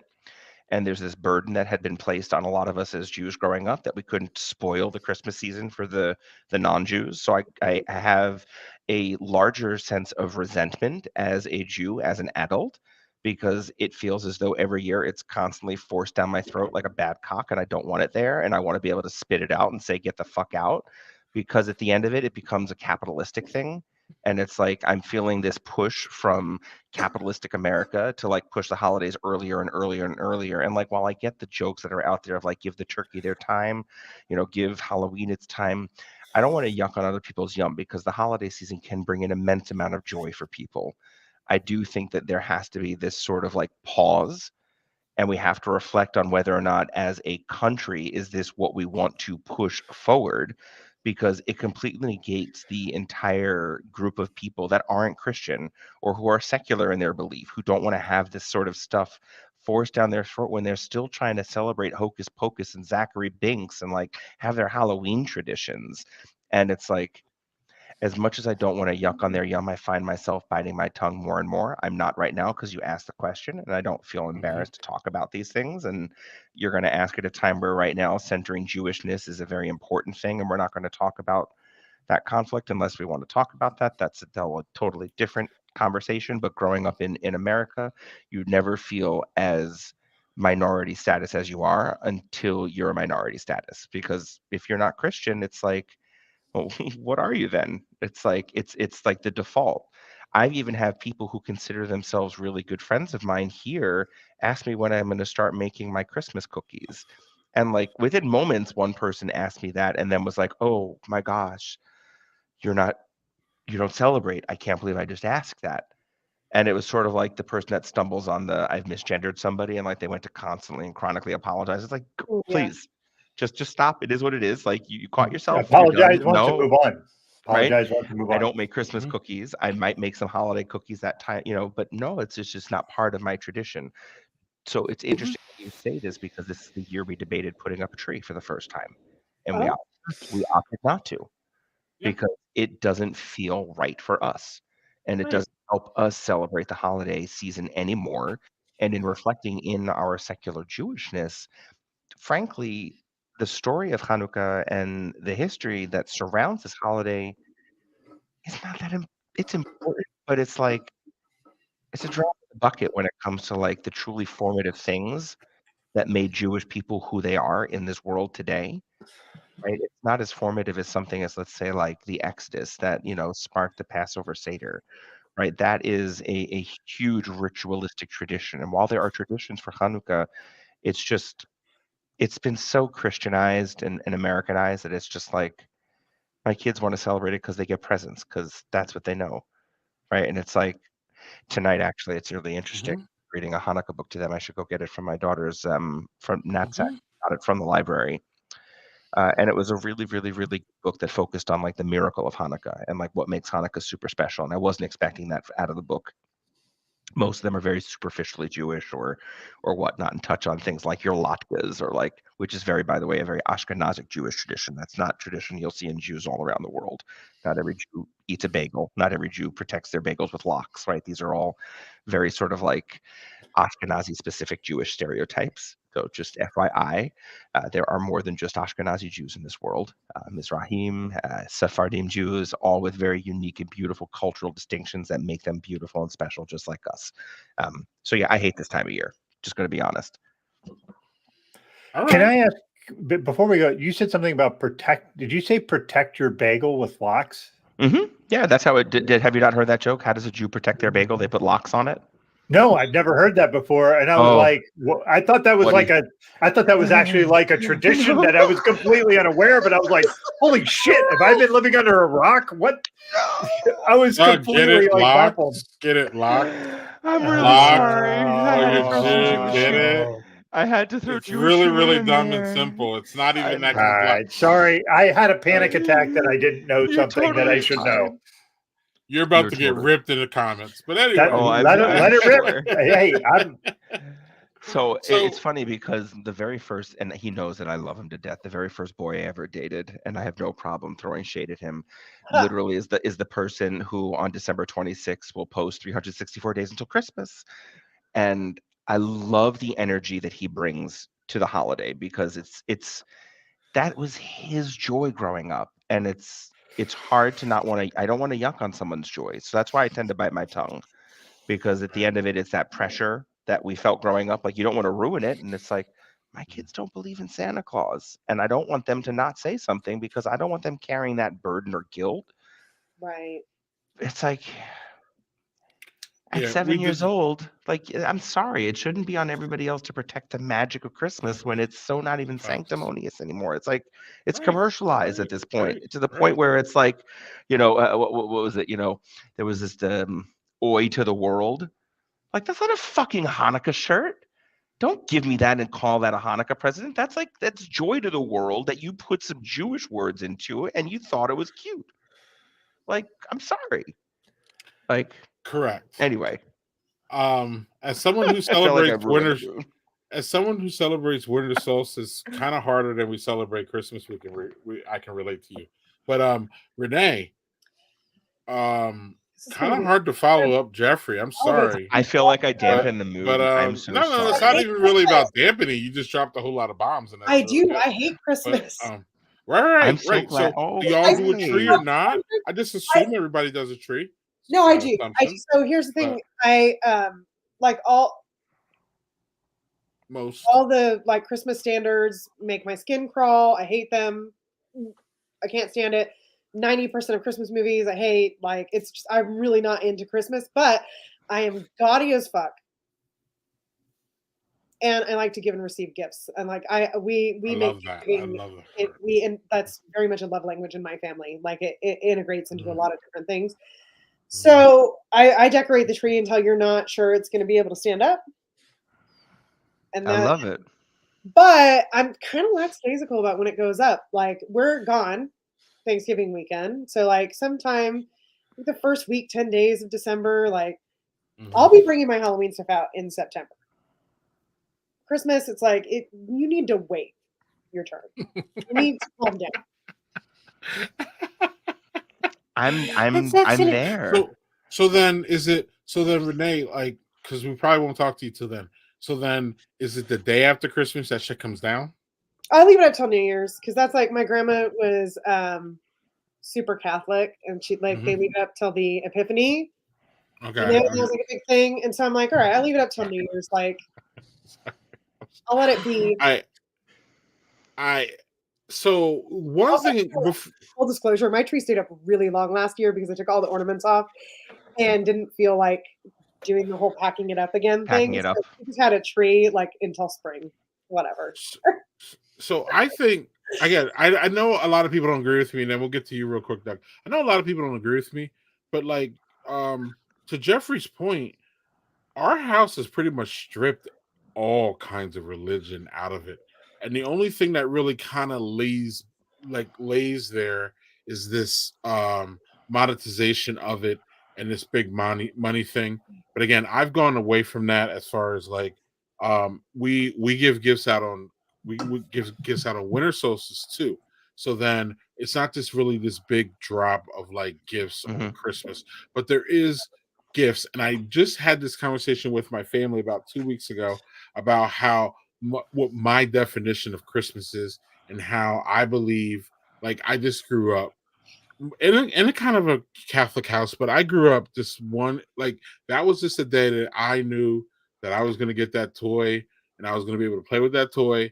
And, we didn't have any money, but my grandmother always made sure that I had at least one or two things that like I could just play with all day in that day and I could just enjoy that day just as a kid who got like a gift. And I just remember the joy of being able to give gifts and to get gifts. And that's what I told my family, that to me that's what Christmas is about, is having a really good meal, having a day where we only do dumb shit and y'all get gifts. And that's exactly how I said it. And it's just I'm not really a gift giver. I've become more since they gotten older, but I'm not really a gift giver throughout the year outside of their birthdays.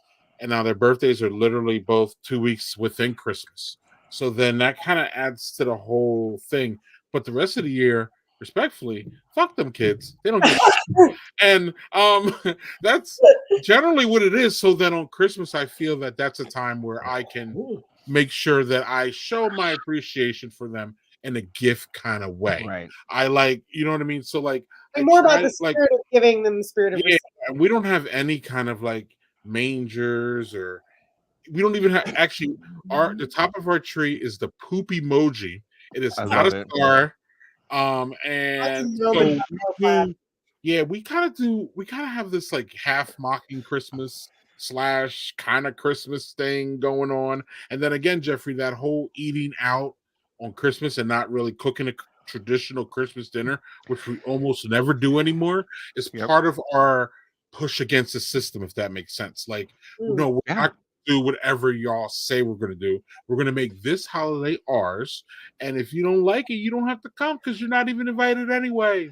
Yeah, So it's almost like the traditions were forced on us because you don't have a choice. You can't go to the grocery store to pick up something. Heaven forbid, you're not having to Betsy, right? And it's like, yeah, so that you should People start read that. driving I'll forward. crazy. Like that's the other thing. Like it kind of makes people start driving bad this time of year. Like yeah, they do. tension raises and it's hot in every store and it's just like, Yeah. I want to There's stay too home. many people at the store. I just want to Yeah. stay home, and that's it. Like that's kind of where it comes. Like we don't travel for Christmas anymore. I refuse. Like Yeah. I tell my kids I don't go to the mall during this time. I just don't. Like I'm not Right. going near the mall.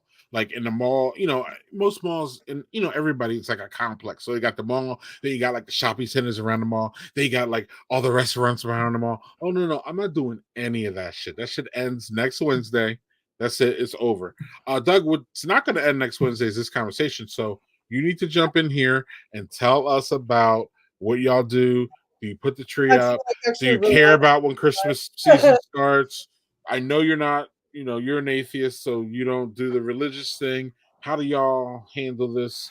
You got older kids too, so now it's not about the gifts. What's going on over there, Doug? Yeah, as an atheist, I don't give two shits about Christmas, but what I do like is I like giving presents. I do not like receiving them. I don't. I am fortunate enough that if I want something, I'm able to get it on my own, unless it's something pretty grandiose. So by the time it comes, like I don't need anything, and I am very much sort of a utilitarian. So if I'm going to get something, I'm going to try to make sure that I can either use the shit out of that until it falls apart, or I can use it in multiple things. So for me, getting stuff well, it's this. That's nice, but and I appreciate the thought and I do appreciate the sentiment. I am much happier giving people stuff. That is not a Christmas thing. That is me in general.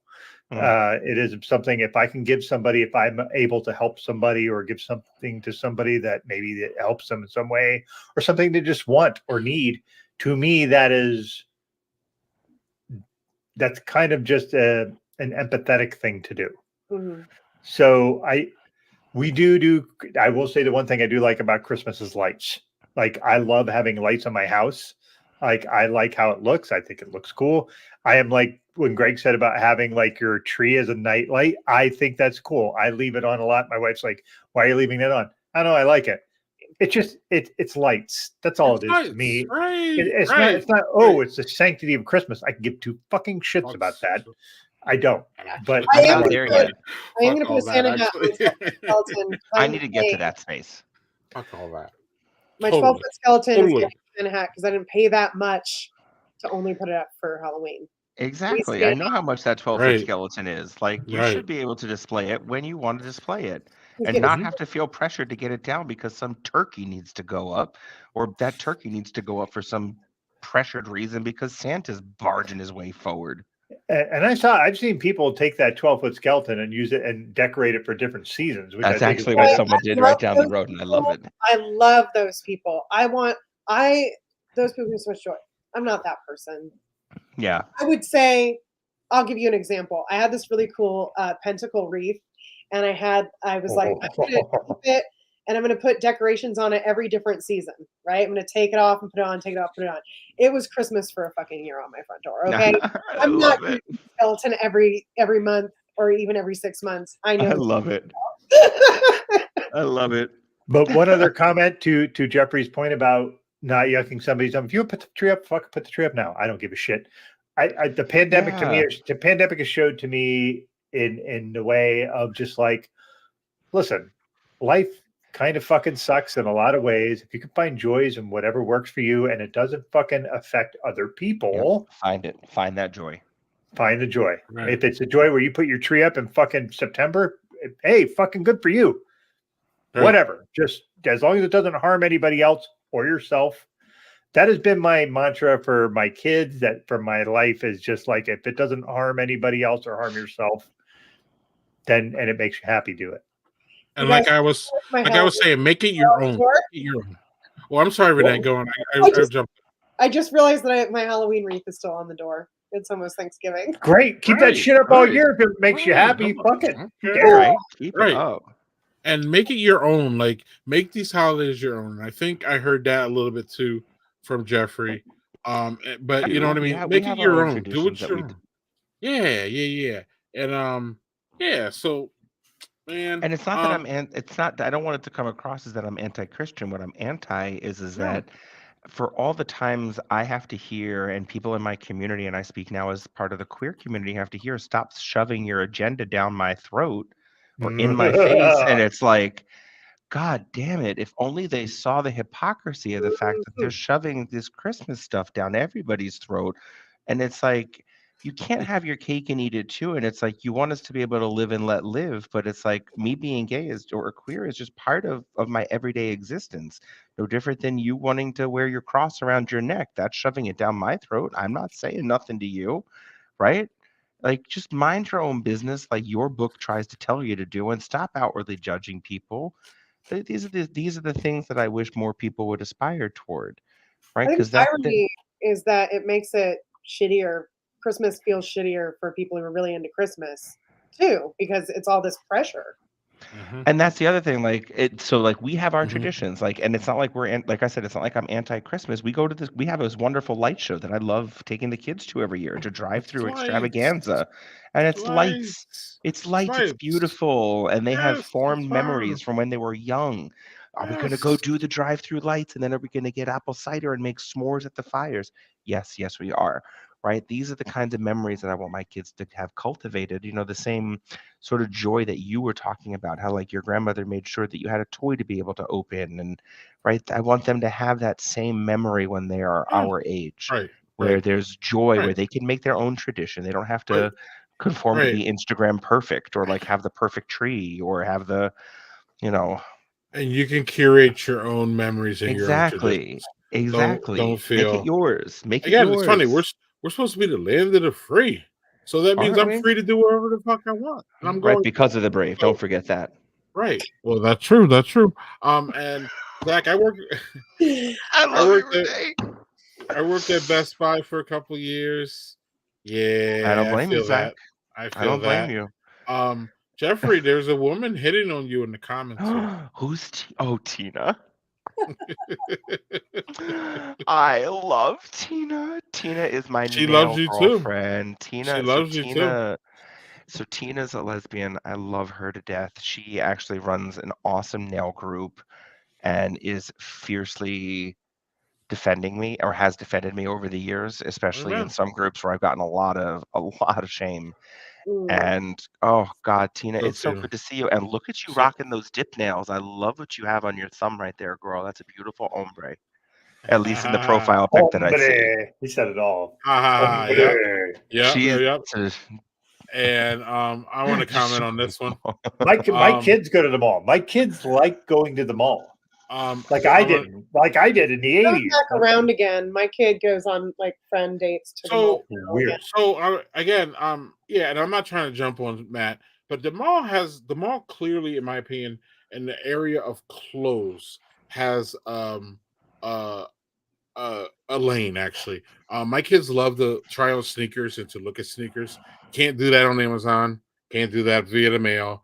My kids since the pandemic. After the pandemic, I've really gotten my kids to, because they kind of grew up from like mid-teens to like adults. So after the pandemic, I think I talked a little bit about this Doug on the stream once, that I've been working with my kids to develop their own sense of style, Jeffrey. And part of that is taking them literally out to J.C. Penney's and Macy's and we walk through the racks. We try clothes on. They come out, they look at it like, this ain't me. And they come back, and then we literally spent like one time like hours in J.C. Penney's, just Go ahead, literally, girl. and I forced them to stay. Like they just wanted to like put something on and run away. And I'm like, no. Y'all have to curate your own look. Listen, y'all grew up with me buying your clothes and getting hand-me-downs from the neighbor lady and all this shit and just throwing clothes on you. That's not your style. That is me making do as a parent. Now, y'all have to figure out what change you like. Do you like the white change? Do you like the gold change? Do you like what kind of socks do you wear with those shoes? What kind of shoes do you have? What kind of shirt? What kind of belt goes with that shirt? And yes, it's very intimidating, but at the same time, this is you, y'all. This is your personality. Look, I'm going to have my own opinions on it. You can listen to my own opinion, but ultimately, y'all got to have your own sense of style. So to me, the mall is really the only place that we could have those like basically costume times where, and now that I'm a homeschooler, so it's great because we don't go during when we're forced to go like everybody goes. We go in the middle of the afternoon, no one's around. All the attendants are like, hey, can we help you? What's going on? Because there's no one in there. And we just have a great old time. So yes, I love going to the mall at those times. You'll never catch me there on a weekend. You'll never catch me there after school. You'll never catch me there when everybody's there. You will catch me. You probably won't because you won't be there when I'm there, which is between 1 and 3 in the afternoon. And you're going to be in the We're change out of room there. probably. So I don't want to Yeah, in catch the you there. changing Like room that's or enjoy. and sometimes I'm not even. Sometimes I just let my boys are really close, and people call them twins. So sometimes I just like leave them there, and I'll go down and look at the jewelry or something, Why and then not? they can just come in and be like, "Oh, look at that! You like this? Oh, give me that shirt." And they go back and forth, and they have their own little like like it's almost like with girls. Like the idea that boys have with girls, like girls would do this where they go into the bathroom and they talk about their fashion and like it's almost that kind of curation. So I love taking them to the mall. The mall has its place. It's not all the time. And also Matt's portraying the beer breweries at the mall too. So we got to go there too. But Yeah. anyway, so that's my answer to that one. So yeah, and then real quick, Jeffrey, we got Hey. Yay! Ooh, Tina, you're gonna make me must stalk your Facebook to see your haircut. You better post a picture yeah, I was gonna say you better send Jeffrey a picture or he's or he's not something. gonna And I'm disown not gonna you, turn but I don't want to turn my phone on right now because I think what happened before is my phone went to connect to here, which is why it cut me off. And I saw a text message come through, and I was like, that's why. So I turned my phone over. Fuck it, I don't need it. I got what I need right here on my screen. yeah, I wish I would have said that, Zach. These kids are expensive. Yeah. Oh! You want to talk expensive? I got expensive for you, motherfucker. Kids are grown. It's all. I sent you a message earlier about how expensive things are, and yeah, but you don't want to talk about it now, though. no, because there's ears about there in the house, so I'm going to keep that quiet right at the moment. We also forget that this is a recorded thing, Doug. So everything we say is we're kind of in trouble for listen, that. the amount of money I have spent this year on kids has just fucking been just a. So I got one more question for you before we get to what are we watching and what are we listening to, y'all. Jeffrey, you go first here, or I'm sorry, let's go start with Renee, then Jeff. Which would you choose? I don't even need time. B. B. B. Okay, Jeffrey, I suspect that you're C. Yep. There's just absolutely no question in my goddamn mind. Yep. B. I can just remember dinner from tonight. I don't want to eat those chicken nuggets right now. They're the ones you ate yesterday. They're not the same. They're just not the same. I'm telling you, they're not the same. I don't want them. No. Well, why don't we want them? Go ahead. No. Doug, I'm going to guess yours. Can I guess yours? Yes, please. I actually think you're gonna say D. No. Okay. It's A. It's A. That was my guess for Doug. I get up to pee at least once every night in the middle of the night. At least once, if not twice. Doug, I want to hug you because it's honestly the bane of my existence. I'm a minimum of 2-nighter, and it's I would just love to not have that. See, A was tempting because I got a puppy that needs to go out. That's fair. But you made that choice. I have no choice in this. I have no choice. And it doesn't matter if you curtail your Renee. drinking. Yeah. But I'm always going to have a house. That's fair. That's Fair true. enough. That's true. That's true. Greg, That's true. Greg, what are you picking? I'm definitely going to pick. Mostly it's B. It's B. It's B. Doug, I don't know, man.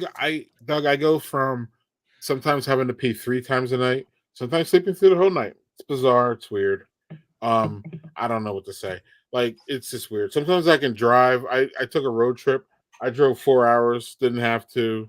Then on the way back, I had to like 3 times. Same It's route. crazy. It was weird. Yeah, my body is just. I know. When you Mine get too. old, it just becomes very, very combobulated, It's and fucked weird, up. and fucking fucked up. Yeah. I like how Renee was the only one who figured out what I was going to say. I knew it because we talked about this before Yes. on Cult Bar. Yeah. Also, Renee, I love you for that. I do. Thank you. Yeah. And mine was a fail, but it was fine. we live and we learn over here. We live and we learn. Yeah. Oh, okay. So let's see here. If y'all don't have any more comments, we will move on to something like this.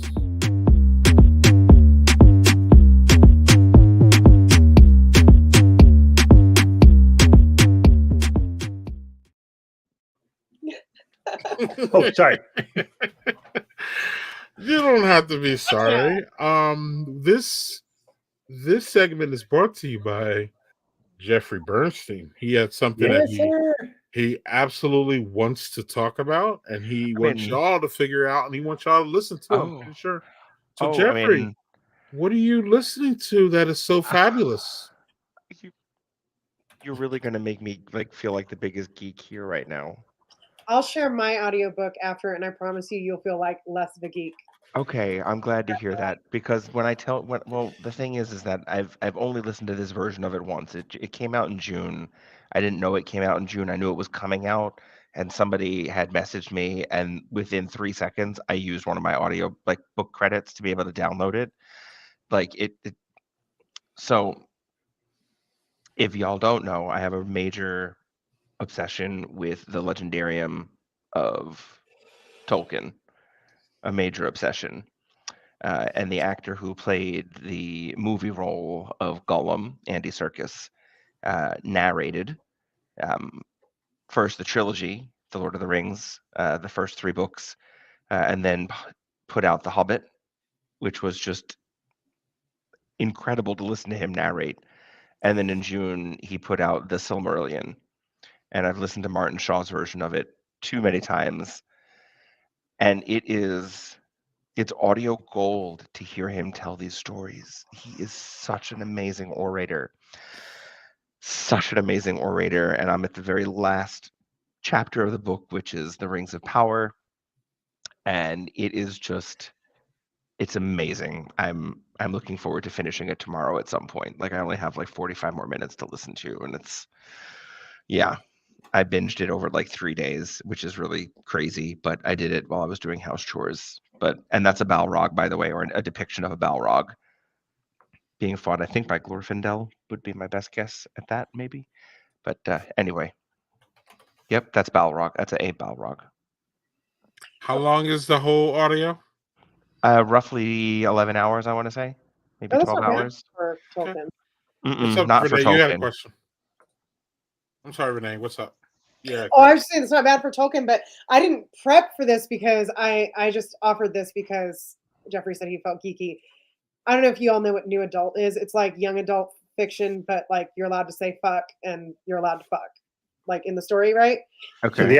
So the opposite of sweet stuff. Yes. Yeah. So my friend got me into these new adult books about dragons called The Fourth Wing, and the new one out is Iron Flame.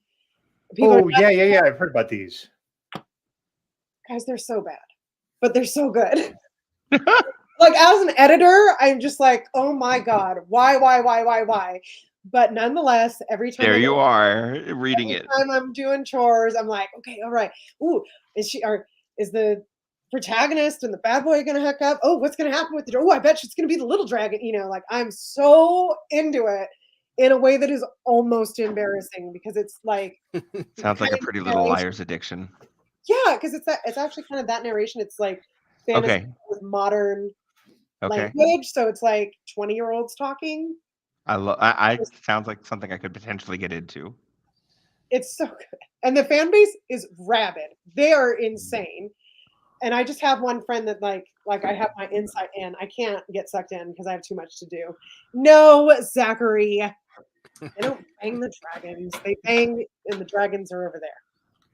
Hey, that is a legit question because there's a lot of that sort of, not of you, but I'm saying a legit question. There's a lot of interesting, weird erotica that people OnlyFans. do a lot. I was gonna say I don't give stuff away like that on the air, but that's not true because you guys had me in. Girl, send me the link. It's really good, Tina. It's called Fourth Wing by Rebecca Yarros. Yaros, yep. Next to the Iron Fourth- Flame. Tina, I love Fourth that you're Wing? sitting with me tonight. Yeah. Oh, Tina, Fourth that brings me Wing, joy. yep.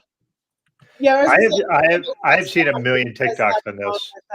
With this sex therapist that time, and my face gave it all away.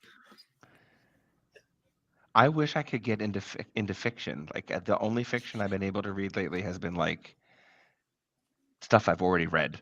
Like I go through can't phases seem. like that. I'm glad to hear other people do. I've been listening to a lot of nonfiction stuff specifically lately. I've And got it's like nice. 3 nonfiction books going on right now too. But yeah, I Hold on, I think I got it right here for us. oh yeah, there it Okay. is. That's the first one. The second one just came out, but they're both on audiobook because that's how I like how the Fourth Wing is the first book. I don't know. they're military dragons. Okay, like Are they? I hear I'm like, is this based off of like E&M or something? So Mhm. No, the it's fourth, sorry, with the fourth dragon, like the fourth wing. Do we all know E&M? Sorry, I don't. Maybe that might not be an acronym, but ethical non-monogamy. yeah, Over my head. they're. Is it Ian McCaffrey style?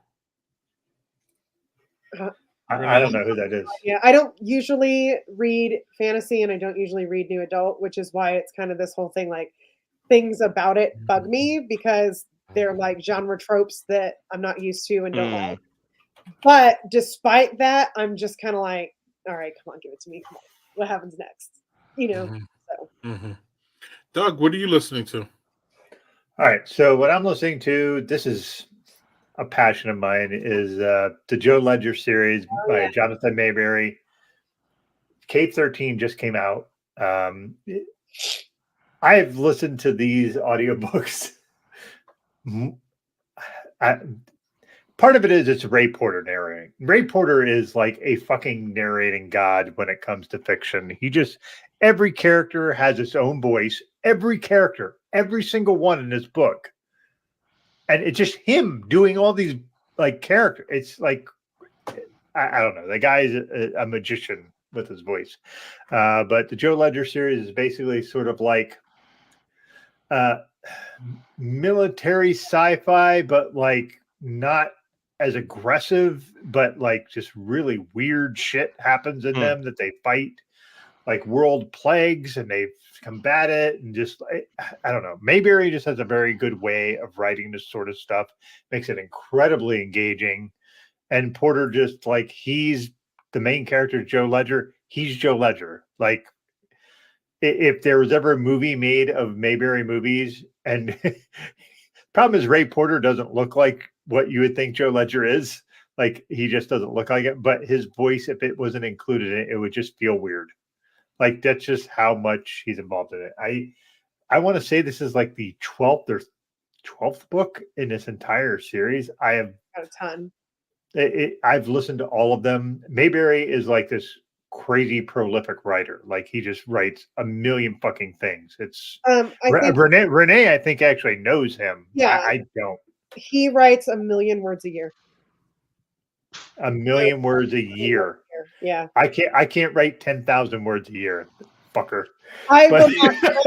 He's a really lovely guy, and if you were in San Diego, he actually runs a writers group that out of Mysterious Galaxy Bookshop, sorry. And it's not like to get feedback on your writing, it's to find out what the trends are and give professional advice and stuff. That's how I know him. It's no special thing. Like it's very special that he does it. It's not because I'm special. I just showed up, and he's a wonderful. He'll mentor anybody who walks through that door. So Writer's Coffee House, Mysterious Galaxy. If you are anywhere near San Diego, look it up. Yeah, so he's great. I've actually had a conversation with him on Twitter, weirdly, but like in DMs, not like, hey, let's back and forth. But yeah, that book is superb. His series is superb. If you want fiction that's fast paced and engaging and like has you on the edge of your seat, that's a good stuff to start with. Mm-hmm. Tina, hold on. I have to say, I did turn my phone on to see Tina's face. To see Tina's new haircut.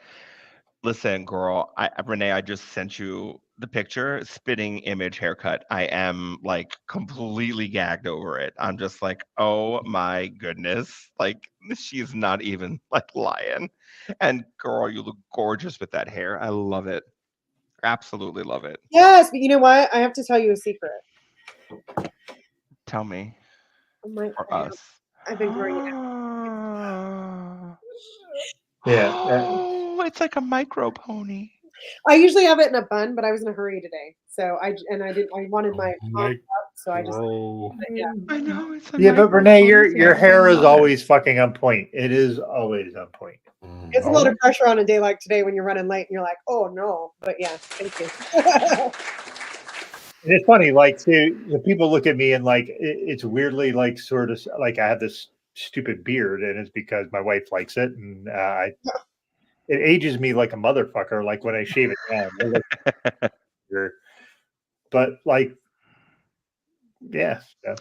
Night, Matt. Night, boo boo. I am too, but I'm not lying. I'm staying. I get this once a year. There's absolutely no way I'm not staying up. I get to see beautiful faces. Yeah. Thanks for doing this, Matt. Really, thank you. So yeah, but Greg, anything you're listening to? No, but there's something I am watching.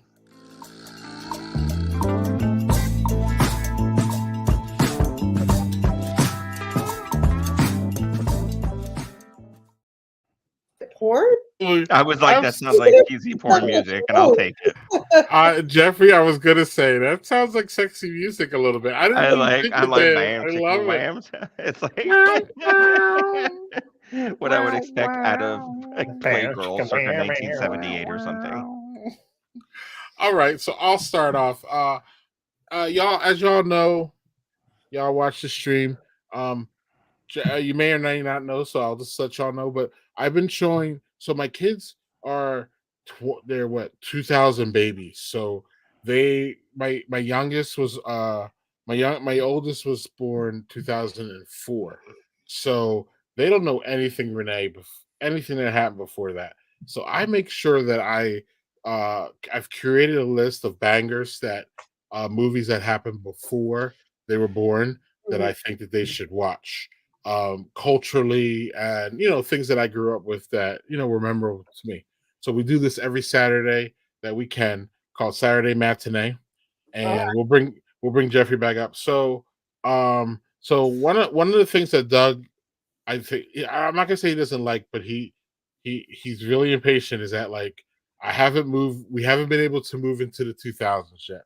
So like Doug wants us to see all these great movies that Doug is seeing now. He's like, dude, you got to make sure you show your boys this. And I'm like, yes, Doug, but I'm sorry, we still have some bangers we have to go through. So 2 weeks ago we watched this one, and I didn't think that they would like it as much as I did when I was growing up. But it was this one. There's a lot of good shit in there. There's a lot of good shit in there. But I love my boys because they figured out that RoboCop was like this big kind of parody of America, right? Yeah. In a way, and that was the first thing out of their mouths after they saw it. They're like, "That was good," and it's because. And I was like, "Oh, y'all got it! I love it." I don't know if it's still running, but there's a podcast called Watching RoboCop with Kit Power. I was a guest on it. So what he'd do is he'd have somebody come and they'd watch it and do live commentary. Phenomenal. I was on it for RoboCop and then for another Verhoeven movie as a special episode. But he's done it with tons of people, and you can use it like a commentary track if you want to, or just like as its own thing, because like obviously roles. But and it opened my eyes, there's especially when you're watching it with a critical eye. There's so much. Yeah. It's so good. Right. Well, on the face of it, though, because they saw it, they're like, RoboCop, this looks really, really dumb. And I'm like, It does. It really you does. just But right. I was like, just bear with me. So I got a lot. I still have a lot that they haven't seen any Spike Lee movies. They haven't seen any Quentin Tarantino movies. We haven't touched the surface on a lot of these things. So now I'm like, do you guys want serious, silly, Western cops movie wars? What do y'all want? So they said serious. So what they get tomorrow is this one. Oh, John Singleton, baby. You are jumping in the deep end of the pool, but they'll get it. They'll get it. Yeah. And of course, Ice Coon is on this, so I'm like, but like, it's a classic. It's something that I think everybody has to see. It really, really speaks to American lifestyle, whether you live that life or not. It's really eye opening. John Singleton's first, like Doug said. So I'm looking forward to exposing that one tomorrow and hearing what they think and all that. I usually watch most of the matinees with them because I forgot half of them. yeah, I'm definitely going to watch this one. And then in between that, they just saw Alien and Aliens. Ooh. They enjoyed Oh. them, and they also just saw Terminator 1 and T2. So we're getting them all, man. We're doing good. Yeah, so Boys in the Hood. Yeah. What's going on, Renee? Better than Aliens, even though most people disagree with me, and I'll argue with you. Wait, Alien over Aliens. Yeah. Aliens, right? Yeah. Oh, I agree. And then no. T2 over T1. What was that again? I didn't miss it. T2 over 1. Or Terminator 1. Oh, yeah. Both really, really great, though. No, We have to see the Mad Max series, too. There's so many that we have to get to. It's amazing. But we're having a great time. Saturday matinee, tomorrow, Boys in the Hood. So who's next? Is it me? It can be. I'm ready to go, unless Renee, you Renee. want to go. Go ahead. Renee, what's going on? Yeah. I'm watching Painkiller on Netflix, which it's phenomenally done. It's very entertaining, but I'm going to suggest you take it in small doses. See what I did there? Because they're not shying away from anything. They're not. This is the story of Purdue Pharmaceuticals and OxyContin, and Okay. the beginning of the opioid epidemic that we're struggling with in this country. And they're telling stories of the salespeople, stories of the people that were taking it for pain, and their lives got screwed up. The stories of the people who were who knew something was wrong from the beginning and weren't getting listened to. Like, it's coming from a lot of angles, but also at the start of every show, they have a real life family member of somebody who has died from opiate addiction. Give the disclaimer about how the show has been fictionalized and and they show a picture of their loved one and they say, although my husband or son or sister or daughter or whoever, and their death is real. And they go into the show. And so you kind of have that weight on you while you're watching it done in an entertaining way. And some of the stories are very weighty as well. But this show gets me excited because I know nobody's going to sit down and watch all the documentaries about this. Nobody's going to sit down and read, articles from drug addiction journals. Not nobody, obviously, but the vast majority of Americans, we don't have the time. We don't have the mental, emotional energy. You have the time and the emotional energy for a well-done show with Matthew Broderick in it. And it can really open your eyes to some really serious shit that's going on in this country. And I think a lot of people don't understand how 100% intentional this shit was on Purdue. So it's fiction?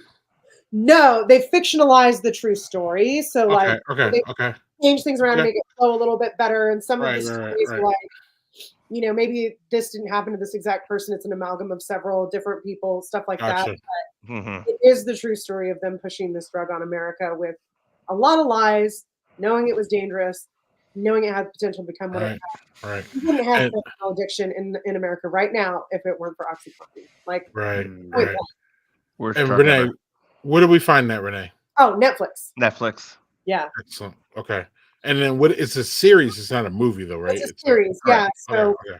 And there's a lot of phenomenal actors in it, and I've totally blanked on it. Besides the one, Matthew Broderick right in front of me, but a lot of phenomenal actors, and the story, like I said, it's coming from a lot of different angles. So there's something you can connect to, regardless of where you stand and your experience or knowledge of opiate addiction. Some of the things are really like heart wrenching. Some are kind of funny. Some are angry, but it is a roller coaster that's worth riding. Excellent, excellent. Jeffrey, do you have anything you're watching?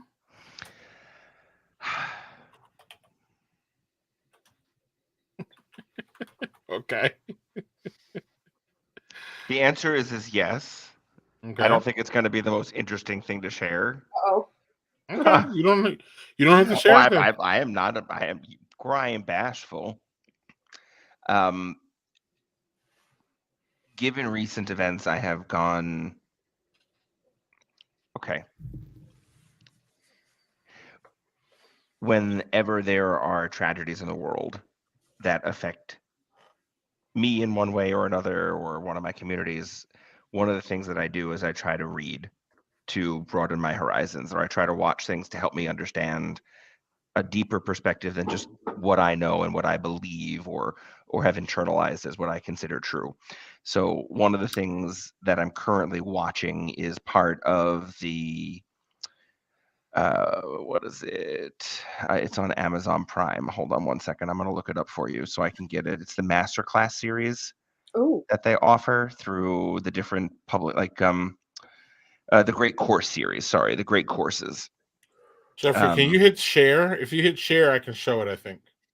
Oh, I'm looking at it on my phone so that I don't have, because if I move away from this tab, if I move away from this tab, it's going to disconnect my camera. Yeah. So there are two main documentaries that I have been sort of listening to while I'm doing my house chores. One of them is called The Seeds of Conflict 1917, which really is the moment in which, well, anyway, I'm not trying to start political debates or who's right or wrong or play sides, but it is the well-documented time where there was strife between native Palestinians and Zionist Jews that were coming into the area. So it is a really good documentary that helps to explain what was going on in that particular area at that time and the rise into where we are now. And the second documentary is part of the Great Course series, which goes over the archaeological evidence as it matches up to or doesn't match up to what we call biblical history. And it helps at least put into perspective for me personally where the biblical narratives differ from what's archaeologically found sane, science, and relevant, and how the stories sort of line up. So these are, welcome to sort of my crazy process inside, to where I try to open up and understand, because I'm specifically listening to it from a Christian perspective, as opposed to from a Jewish perspective or from an Islamic perspective. And I've listened to a few different narrations. So those are the two main things that I am going over right now as far as like watching material. Is this what you were talking about, Jeffrey? Yeah, that's is it? Yeah, I thought not 1917, 1913 Seeds of Conflict. Yeah. Okay, phenomenal. Sorry. It's available as part of the PBS I love it's that. a phenomenal documentary if anybody is looking to color their world and not just look at one particular perspective as to how this all started. This is a phenomenal documentary that really dives deeply in. And please, for anybody that knows me and knows I'm very open about these things, I'm incredibly supportive of humanity, period, end of sentence, and anything that supports non-humanity really gets my goat. And we have to make sure that we're looking at it from a non-singular lens, and being myopic is never going to find any kind of solution. And sometimes when we're looking for solutions, we have to look at root causes, and there have to be amends made for root causes that have caused long-term conflicts. And you can't turn a blind eye to the past just because that's what you want to do right now and it makes it convenient, because there's a whole bunch of stuff that's led to where we are. So anyway, that's all I'll say. So you asked the question, and I'm not going to lie and be like, I'm watching something about fairies right now. I can't do that. I'm not very good at lying, unfortunately. So I mean, I came at it with my mind. But do you follow Dan McClellan on Instagram or TikTok? Dan McClellan's fucking great. Oh, he's so I love that guy. So he's a scholar, and he's a Mormon, by the way. We should state that from the start. Oh, he's a Mormon, and he critiques the Bible. It's fucking fascinating. Is he an active Mormon? Yes. Holy smokes! I had no idea. Yeah, one of my friends who's a Christian pastor said, "I love his stuff. I just wish he would turn that on his own faith." God, well, me too. That's his only complaint. That's rough. Interesting. So So- sorry to interrupt there, but Dan McClellan's great. No. Sorry. Who does No. reward for public access to this information, but basically he'll take, you know, whatever popular verse of the Bible that somebody's trying to spin, and he'll go back to like the Greek and the original, like all the original texts and culture, historical and cultural Good. forms, and he'll explain it all out, and it's just phenomenal. And now that I know that he's Mormon, I'm like, dude, bro, what are you doing? Mhm. As an Good. ex-Mormon, please do that to your own book. But yes, I did not know that. He's also he's friends with Joel McHale. Yeah, but he's A weird video of Joel McHale about the Bible. Anyway, sorry. very Right. like it. Greg, you were saying? No, I was going to say something. Then we'll get to you, Doug, real quick. Speaking for brothers and booze, just in general about the Israeli-Palestinian conflict. Doug and I openly admit that we don't know everything about it, and we have our personal opinions about it. But really, they are short-sighted because we don't have all the information. So this is why we do not really address it at all on the stream. Besides, we want peace and we want people to stop being killed. That is our brothers and booze statement.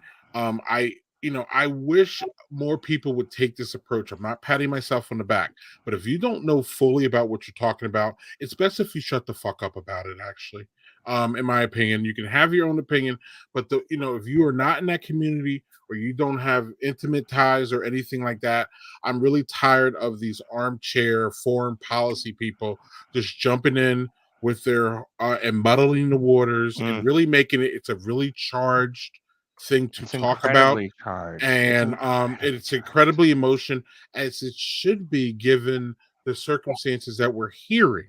So with that being said, this stream is kind of like one of those things where Doug and I made it so that we could have a time to wind down on a Friday. Yes, we do talk about serious things, but we will also talk about why Doug doesn't like guacamole right after that serious thing.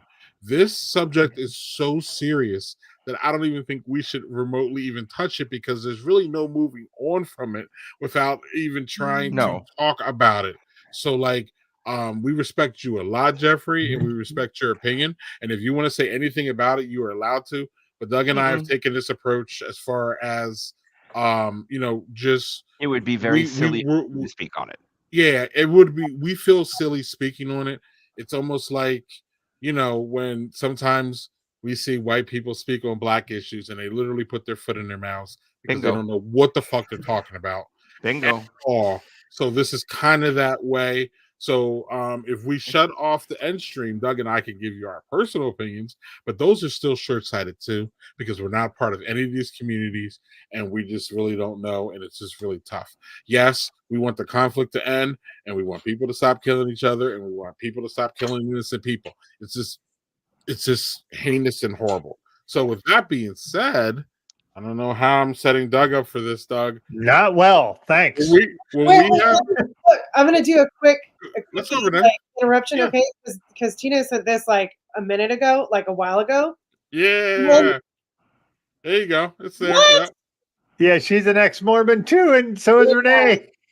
All right, so we're going to be friends. Jeffrey, you got to hook them up. Guys. I'll get our three-way going. Renee, what is with you making Renee? What is it with you making friends on the stream? You come on the stream, and Renee just gathers friends like nothing. Can we just say Renee is fucking awesome, and that's why? Yeah, we can. We totally say that. I'm with that. I agree, but she's like the commonality that she finds with people when she comes on the stream is just it really is amazing. And Tina, I don't know. Anyway, sorry, Doug. Tina's awesome. Tina's great, and her nails are on point all the damn time. Yeah. See, all right, okay. And Jeffrey, we do before we move on though. Doug and I do want to say, from Brothers and Booze and everybody that we deal with, we do wish you, the best peace that you can find during this time. I know it's hard, especially people who are in these communities, to deal with all that constant horrible news So again, we wish you peace, man, and we hope that you can find a way to, mitigate that in your life, because it's tough for people who aren't in that community to hear all this. So I know it's really rough on y'all. So kudos, or shout out to you, and hopefully hopefully peace will come sooner than later, and we can kind of move on. And we're gonna try to move on now. Doug, you don't have an enviable position here, but Doug, what are you watching? So I'm going to put on something that's really fucking. This is my crack for movies. I'm telling you, I cannot. If anyone comes out, I'm watching it. Movie crack. Fucking Mission Impossible movies. I fucking love these dumbass movies. I don't know why. Tom Cruise. There's just a tension to it, and they do a great job with having Ving Rhames and Simon Pegg and like those guys. I love those dudes. Tom Cruise is a fucking Scientologist. I don't want to watch his shit, but the fact is these things are super compelling. Tom Cruise is a maniac and does all his own fucking stunts, and he's going to die doing these fucking movies. That's going to happen. And I don't know. And it's funny. Like, so this is, I think, the 8th or 9th installment in the Mission Impossible series, right? I'm going to say it has to be. The first one was 30 years ago. 30 fucking years ago was the first one of the Mission Impossible movies. With Tom Cruise in it? Yes. Yes. We're old. That somehow made me both feel really old and really young at the same time. I don't know how to cope with this information. So that's okay. So I'm going to make it feel really old. The main guy, the main CIA or whatever, IMF guy, Kittredge, who was in the first movie, is involved in this movie as the head of the CIA. And he's still the same character. He just moved up to a different thing. He got promoted through, like, as though through the movies, clandestine, whatever. It's not as, so the thing is, I hate when they do this sort of thing with movies. Maybe you guys can chime in when they go, oh, here's this movie. We're going to cut it into 2. I'm going to give you an example. The Hobbit. Don't fucking split that into 2. That is one goddamn movie. Same thing with the last Hunger Games. They split it into one 3. movie. Yeah, they should not do that shit. Make it into one fucking movies. Like when you do that and you're like, I'm going to split it. They should not have, this should have been a one thing. And here's the thing. It's a great premise, a fucking great premise. Oh, well, okay, maybe. But that sounds like fire. Ooh, talk about whips of flame. That's like, I don't know, 50 Shades of Balrog. Come on. That's your twin flames there. Fucking Ethan Hunt and a fucking Balrog. Ooh, girl. You know, maybe the Thetans approve of that. I don't know. You shall not. Sorry, I won't go there. You should not pass by rectum. Oh, sorry. Oh my God.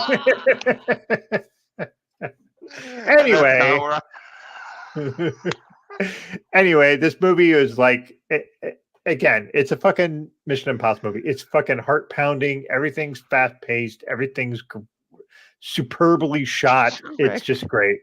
The stunts are great, but like, fuck Tom Cruise. Anyway, let's move on. Doug, those are not eligible for Saturday matinee because they are after my kids are born. You shall not ask. I think that's almost as bad as where I was going. So wait. No, the first Mission Impossible and the second and possibly the third are not ineligible for your kids. When was the first one? 2000 and... Dude, it was 30 years ago. Your kids are not 30 years old. All right. I thought you said 20. Sorry. No. It was 30. It was 30 years ago. I'm gonna tell you I watched the first one recently. That thing still is superb. The first Mission Impossible movie is goddamn amazing. I think 1 and 2 are the only 2 I've seen. And 2 sucks. 2 sucks. Doug Ray Scott was a terrible villain. And if you watch 3, Philip Seymour Hoffman is a villain in that. He's the best villain that's ever been in that series. He's such a good actor. Yeah. Yeah. Anyway, First one was 1996. So that's in. Gracious. But the thing is then a lot of them are not in the vein of what you're talking about, Greg. So like You get Yeah, through maybe the it'll first get 2 or to- 3. Yeah, But yeah. you have a million fucking movies to watch. So like, I was like, let me know when you do Outrageous. Tu Wong Fu. Thanks for everything, Julie Newmar. I'll drive up for you and be Priscilla there for Queen of that the Desert matinee. too. Oh, Priscilla, Queen of the Desert. Okay, girl, I'm there for that Yes. too. Okay, and Well, Henry and the Angry Inch. But I mean, So- hey, listen, but Zach Agent said this Smith. one. I don't know that New Jack Hey, City. but no, that's a great movie. I will say, it? Greg, after Boys in the Hood, are you going to gear towards Menace to Society or New Jack City? It was either Menace to Society or Boys in the Hood. So Boys in the Hood literally came first, so then that was the first one. Yeah, Menace to Society is a little bit more fucking aggressive, but yeah. Then there's Juice. We haven't even talked about Juice. There's Juice is Juice, also Higher Learning. oh man. Right. Was Juice also directed by John Singleton? I think it was, wasn't it? I think it was. Yeah. Juice is fucking awesome. Juice Great is underrated. soundtrack. Juice has one of the best Underrated. soundtracks of any movie that I've ever heard. Their soundtrack for that movie is phenomenal. Juice is yeah. What Ice Cube was good back then. Yeah, true. He's not good Right. anymore, but he's good back then. Right. Let's see. Zach.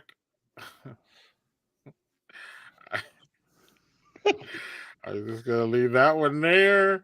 JHG left y'all, but he wanted to say love you Renee too, Jeffrey. JHG. He's got to jump. Great convo and amazing stream, and that's because we got good guests. Obviously, Doug and I can't do this on our own. It wouldn't be that great. Let's see. I'm out, but what a show that was.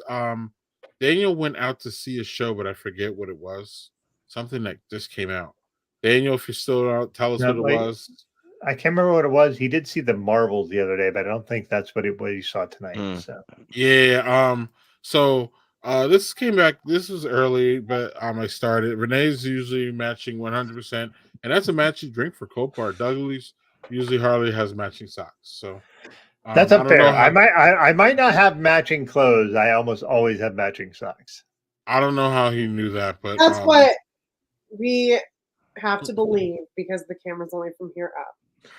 Right. Hey, you know what's going to happen in the next show? I'm going to stick my fucking socks. They're right in his fucking camera, and everybody can see that my socks. They're going to see my dirty ass old socks, and then you're gonna have a sock cam now. Jesus Christ. Anyway, isn't there a former movie out with Bradley Cooper? We got to it. It was Pain Hustlers, and that's about the salespeople, which this is also covered, like one of the angles in the drug documentary. Yeah. Oh no, the Painkiller is not a documentary. Were you talking about Dave Matthews Band? What am I missing? No, he went to go see the Dave Matthews Band tonight. Okay. Hey, I've seen them multiple times. They are great in concert. I'm not a fan of their music. My ex-wife was a huge fan of them. I saw them in concert 4 times in the 10 years we were married. So I love like there's this contingent here that's just like stone face. And Doug's like, yeah, Dave Matthews Band, they're great live. They're great live. Sorry, I can't do the Dave Matthews Band. I can't. I will say, if you like weed, go to a Dave Matthews concert because there's fuck tons of it there. I live in California. I don't have to go to a Dave Matthews concert. I can have it. Maybe they're better when I'm high. Okay, that's cool. That might be the case, dude. Go. No. Somebody. High girl, go ahead. Right, I'm gonna tell you, you go there. I guarantee you, somebody give you weed. Take a toke. Zach is firing on all cylinders. Honestly, that would be fucking What's wrong with that? I would go see Showgirl. Hey, I would see that would be interesting for sure. Right, I would go. And I'm glad my kids are not in high school anymore because if they had to do Showgirls and musical, I might be questioning what the fuck they were doing at the high school. Oh goodness. Yeah. So, Tedeschi Trucks I like Tedeschi's good. Trombone Shorty, I like that. Yeah. I like Trombone Shorty. The basis from SNL all came. Oh, so they were just jamming out tonight. Okay. Daniel, I'm that jealous. Could be fun. That's a great concert. Yeah, that could be fun. Right. I don't know. Maybe I saw Dave Matthews Band, or maybe I haven't fully experienced it. Only heard a couple songs and said I didn't like that. But that's how life goes. I feel like every band is better live unless they just absolutely suck at playing their instruments. This is true. Daniel is verifying what Doug just said. So there's that. Look, even Zach likes Dave Matthews Band. Look at that. That's a great version of that song. All right. Well, y'all, I think it's time to wrap up unless we're gonna go into Zach territory here. No, Try to go let's for not like go to four, Zach Turner. we're on a 4.5 hours or whatever the hell that craziness We're not doing was. that. That was 4 hours. No, and we also like to have a healthy after party. So sorry. Yeah, look, whoa. Y'all got time. Zach, are you willing to pay for this entertainment? Seriously? Are you willing to pay? Are you Wait, chip what I in? heard was we're starting an OnlyFans. That's what I heard. I mean, show Jeffrey's nail content, you cowards. So my brother-in-law just texted me and said, "Hey, I'm having bourbon while watching your podcast watching our stream on his TV." And I'm like, "Hey, man, good on you, dude. Good on you. Cheers to you, Adam." Yeah, I Adam, cheered to you, but I'm out of beer. So I also learned tonight that I should put stickers on my thermos. So I'm gonna work on that. yes, you should. Get hit. I'm gonna work on that. Dude, we have boatloads of fucking stickers after we went to Barrel and Flow. Everybody gives stickers out there, Yes, Doug? Right? That's a great question. Do you guys have a Patreon for this show? No. No, we have discussed it and then just I don't know if I could offer y'all content enough to ask for y'all money. Y'all think I could do that? You think we can do that? I think that we should take that conversation offline because people are going to say what they want to say online, right? Especially live. But I think that especially Zach. Listen, I think Zach is pretty raw and honest. Zach just wants our shows to go fucking 8 hours. I really think that's his whole goal. But I think that if Patreon is done well, it could be really good for you guys, right? Like, come on. Hey, Zach, that is not true. If you saw the shit we had to do to get sometimes get guests, not like we struggle. We try to bring you a whole fuck ton of guests. Like the other week we had the fucking, I don't know if you saw Jeffrey, but we had the lady who was had a whole bunch of hate sent to her because she was the Canadian trans woman representative for a Hershey chocolate bar campaign. Oh God, it's like the Canadian Dylan Mulvaney. Faye Johnstone. Oh. And she was on, she was fucking awesome. But like she jumped on, but we fucking bring these guests in and I just queried her. I'm like, "Hey, do you want?" And she's like, "Yeah, this is great." And I was like, "Holy shit, this is awesome." I didn't expect a response because like she really got fucking hammered by the media after that. Fucking chocolate guys. Yeah, Tina. Yeah, and it was in Canada too, Jeffrey, and all the people. She said a lot of the people that fuck with her were from America, so it was really like you couldn't even buy the candy bar here, but there was the outrage was here because it's a American company. And Hershey basically said, "Fuck y'all, we're doing." Good, and that's exactly what Hershey should say. It's what Bud Light should. It's what Budweiser should have said. Right. And like it's just like it's so easy to be an ally until it's not. And it's like, something. Right. Like even my kids at 6.5 know that we can't go shop at Target anymore because I don't like the fucking shit that they pulled over this last damn Pride. Right. And the way they dicked over queer creators. And it's just like, nah, you don't get to take our money all fucking year and then dick us over and think that I'm going to continue to support you. Sorry, no. Right. And I think what happened with Bud Light too is that they lost both sides. They lost the side that was triggered by all this shit, and then they lost people like us who are like, "Well, you're not going to stand by your thing, then fuck you too." So like they lost on both sides. Absolutely. Like, and it's like you want to be on the right side of Hendren, make a stand and stick to it. Right. If you're gonna try to ride the social media wave of somebody like Dylan Mulvaney who put herself out there the way that she did, and it's just like, fuck you for not taking that stance and trying to backpedal just for your conservative American backbone that you think is there, because that backbone is spineless and is going to shatter. So screw y'all. No, I don't drink beer, so like, listen to me. It's all. I don't want to be like. I don't want to paint all beer in one stroke. Well, right? Doug and I don't like that beer, and so it's no loss on us. We don't drink that swill anyway. Yep. We've been telling y'all for 10 years not to drink that shit. But anyway, that aside. That's that aside. It's just like, if you're gonna take a stance, like, And I Just don't do it. Well, oh I well. don't know. Fuck around and find out, Jeffrey. I don't know. There's just take a fucking stance. Just don't. I don't. The things I want to say are just so they're misogynistic in their roots, and I don't want to use them. But it's like I feel that energy though. That's one of those that comes out of me sometimes when I get real mad because I just like flash back to my pre-educated self and me I'm too, and I'm like I'm stopping myself from saying the things that I want to say because it's just like they're not insults, and I shouldn't use them as insults. There's nothing inherently wrong with what I want to say, but it's just cowardly. They're like cowardly. they're cowardly. Exactly. Grow a backbone already, or it's like put your backbone to good use instead of just bending over. And it's like, Mhm. uh, Oh, Tina, stick around. We Oh, yeah, like you're please. here. Stick around, oh, Tina. Come oh, back. you're gonna love Come Come Tina. join us. Yeah. back. Come back.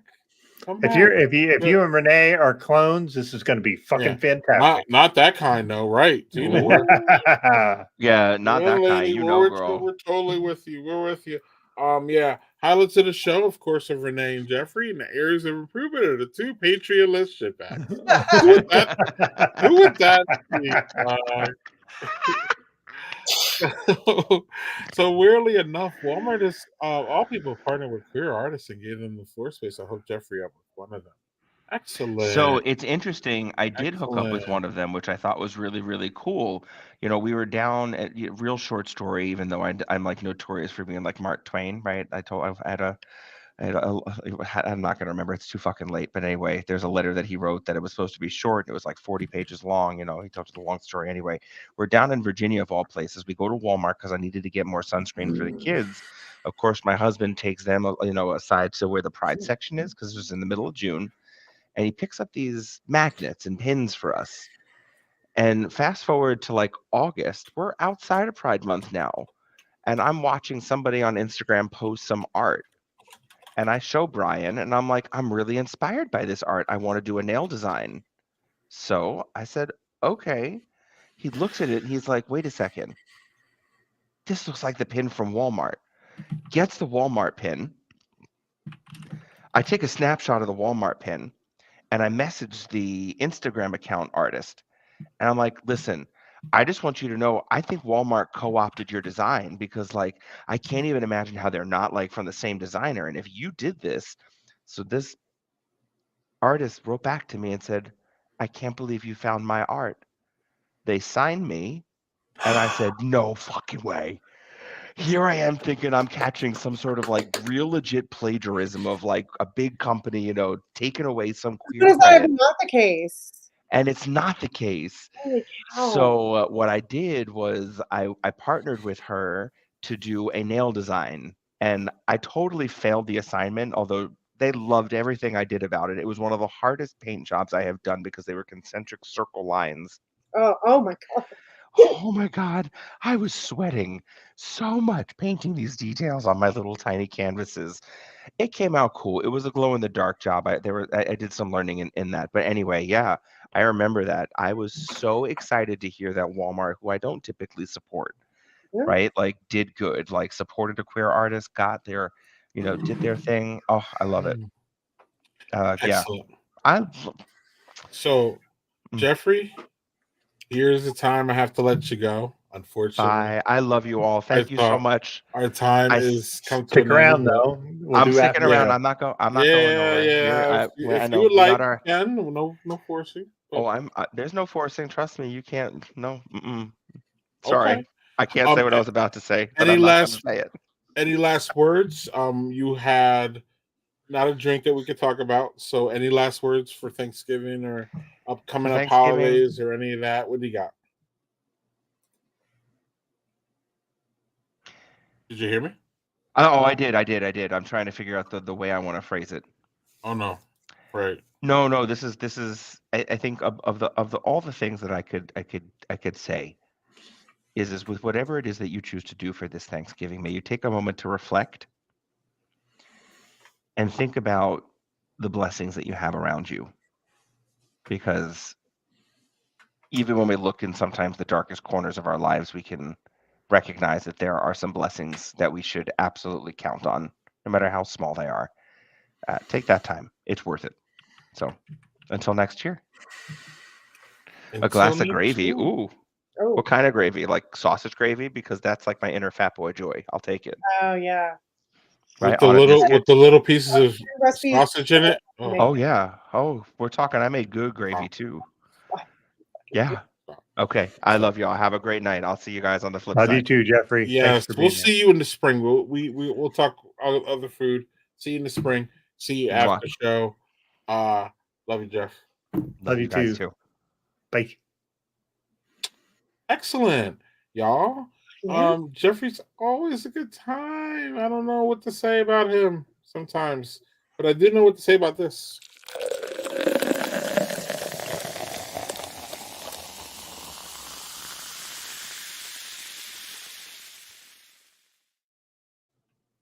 Renee, you've been a little under the weather, but Doug and I want to thank you for joining us. I know that Yes, you're please. always excited for Jeffrey to be here, and I know Jeffrey thanks you too. He's probably going to thank you in the after show, but we want to thank you. But so since you couldn't really, you were feeling it, you weren't really drinking what you probably would normally have if you Well, there's some Yeah. shots of whiskey in this.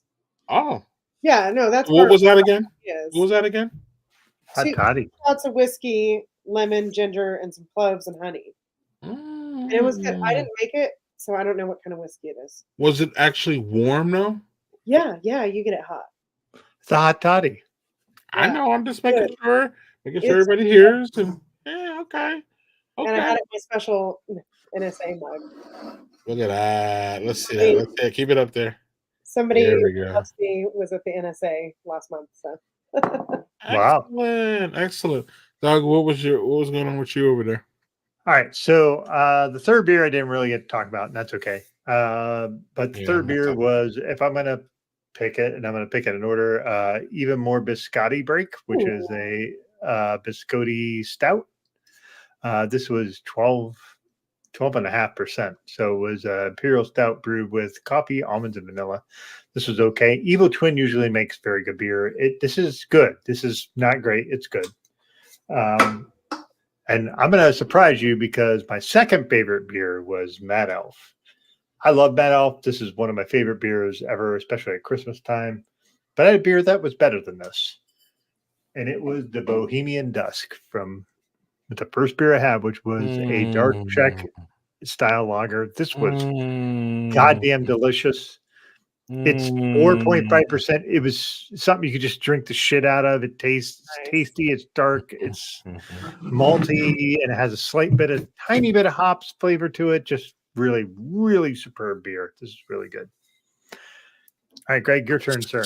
I had a Shiny Giant IPA from Bernstein Brewery out of South Dakota, and then I had things were going crazy, so I just cracked it open and went with it. Severance Brewing in South Dakota got another one. Hazy Double IPA, Doug. Look at that can art. Isn't that fun? Ooh, that is Cool, fun. cool. Chit Chat Sneak Attack. Yeah, look, he's like. So what was the ABV on that particular one? Because the first one was 7. Yeah, this says 8. It says 8 IBUs. That's not right. That's the IBU. This is 8%. So this is 7. This is 8. So 2 nice IPAs, 2 fun. They didn't really stand out, but they weren't bad. So you can't. Every beer can't be a standout. Like our friend Zach is a standout.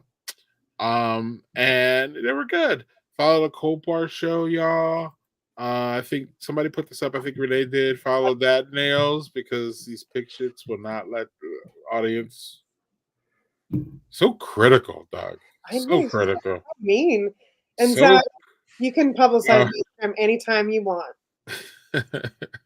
Why wouldn't she want? Literally, Zach, it's really easy to find. Yeah, Zach. What? So I don't know if we're teasing a Zach co-hosted show or something coming up, Doug. You're still working on those details. We're working on it. We're gonna have him in the next year. We're gonna have him on the show. So get ready. Darren, apparently, with like Darren. a Super Bowl of live streams. Because wait. At least he loves someone here. We all loved Renee, and it's fucking listen, you don't have to love Greg and I, but Renee, you should, because Right, Renee's right, fucking awesome. fine. We're fine. We're fine with all that. Guys, Yeah. guys. Look, guys. hate tweet us and hate comment it all you want, Zach. We're cool. We're cool. We're cool. So next week though, Doug will not be here. No, I will But not. we will I am sad because, God damn it. Well, it's Brothers and Booze, the Black Friday Stout Show, y'all. We're gonna have numerous guests.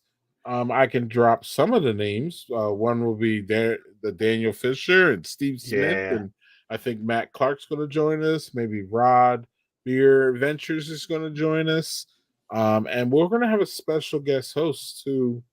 I'm working on a special guest host, y'all. So I don't even think Doug knows. Doug knows who this person is, but Doug doesn't know who. I have no idea who you're soliciting. Well, you know who this person is, though. You do. So, it'll be a great surprise. Well, once I confirm him or her, then I will tell Doug. But I haven't confirmed anything yet. But same time, same bat channel, y'all. Black Friday, we're going to be talking stouts because that's what I call the unofficial stout season. Yes, I drink stouts year round, but since so many stouts drop during that day, and everybody beer people run out and get them, I like to call it the unofficial. So that's next Friday, y'all. It's a rare Brothers and Booze when Doug is not. I think Doug has hosted more Brothers and Booze shows than I have. So I'm pretty sure of that. Actually, I'm pretty sure of that. Doug doesn't take any days off. And he wasn't even trying to take a day off the week he had a fucking heart attack, y'all. Literally, we had to bully him into not showing. We literally had to tell him it's not going to happen. Stop it. And don't do that. Hey, guess what? That's not great, folks. Don't do that shit. That's workaholic nonsense. Don't do that nonsense. Please don't. Right. And I'm thankful that he did. Thank you, Greg. Yes, I'll listen to Zach. If you want to join the stout show, you just have to have some stouts and you have to show up. That's it. We're probably not going to talk vinyl. And it's probably not going to talk for 4 hours, so just be prepared. We might, though. It depends on right. Daniel's looking forward to it, so that's cool. So, and last and certainly not least, y'all, one last time, Cold Bar's in 2 weeks. Or it's 2 weeks, right? Yeah. I lose my sense of time during the holidays because the holidays and the days off and people doing shit. So, Cold Bar in 2 weeks, y'all. Escaping Twin Flames sounds like another doozy, but y'all have time. The main one is on Netflix, and then Doug and Renee said there's one on Amazon Prime too. Yeah, correct. So, definitely covering the Netflix one. We might be pulling in stuff from the Amazon one. It depends. Right, and it's always fun to see the Cold Bar show or to see the show or the documentary that they're talking about before they talk about it, so there's no spoilers or anything. I have to do flaming cocktails for this one. You never know. The Flaming Mo. I got to find a Flaming Mo. If you're a Simpsons person. So Zach doesn't know what a stout is, so he's going to see us in January. Well, y'all work through that, and that's going to be fun. So y'all have a great Thanksgiving. Whatever y'all do, I know Doug's traveling and Renee's traveling. So y'all be safe in your travels and enjoy your family. Hopefully everything's good so you don't have to flee when you get there. I don't know. I'm just you never know with families nowadays. I'm speaking out of drink. Yeah, and I'm not speaking for y'all for sure. So I don't know anything. They didn't tell me anything. So if any of y'all families see this, I know you talked to my mom. I'm right. Guys, that's right. Right. Be jealous. And on that note, Zach, we're getting out of here, so you can't make any more comments, but we may show them in the credits here. But thanks, Renee, again for joining us. Doug, y'all both have a good holiday and safe driving or traveling, whatever y'all doing. I'm staying right in my house, so that should be fine. It's always nice. Yeah, but getting away and I got away last weekend, so that was fun. So anyway, y'all, have a happy Thanksgiving. Yep. Happy Thanksgiving, folks. Cheers. Cheers.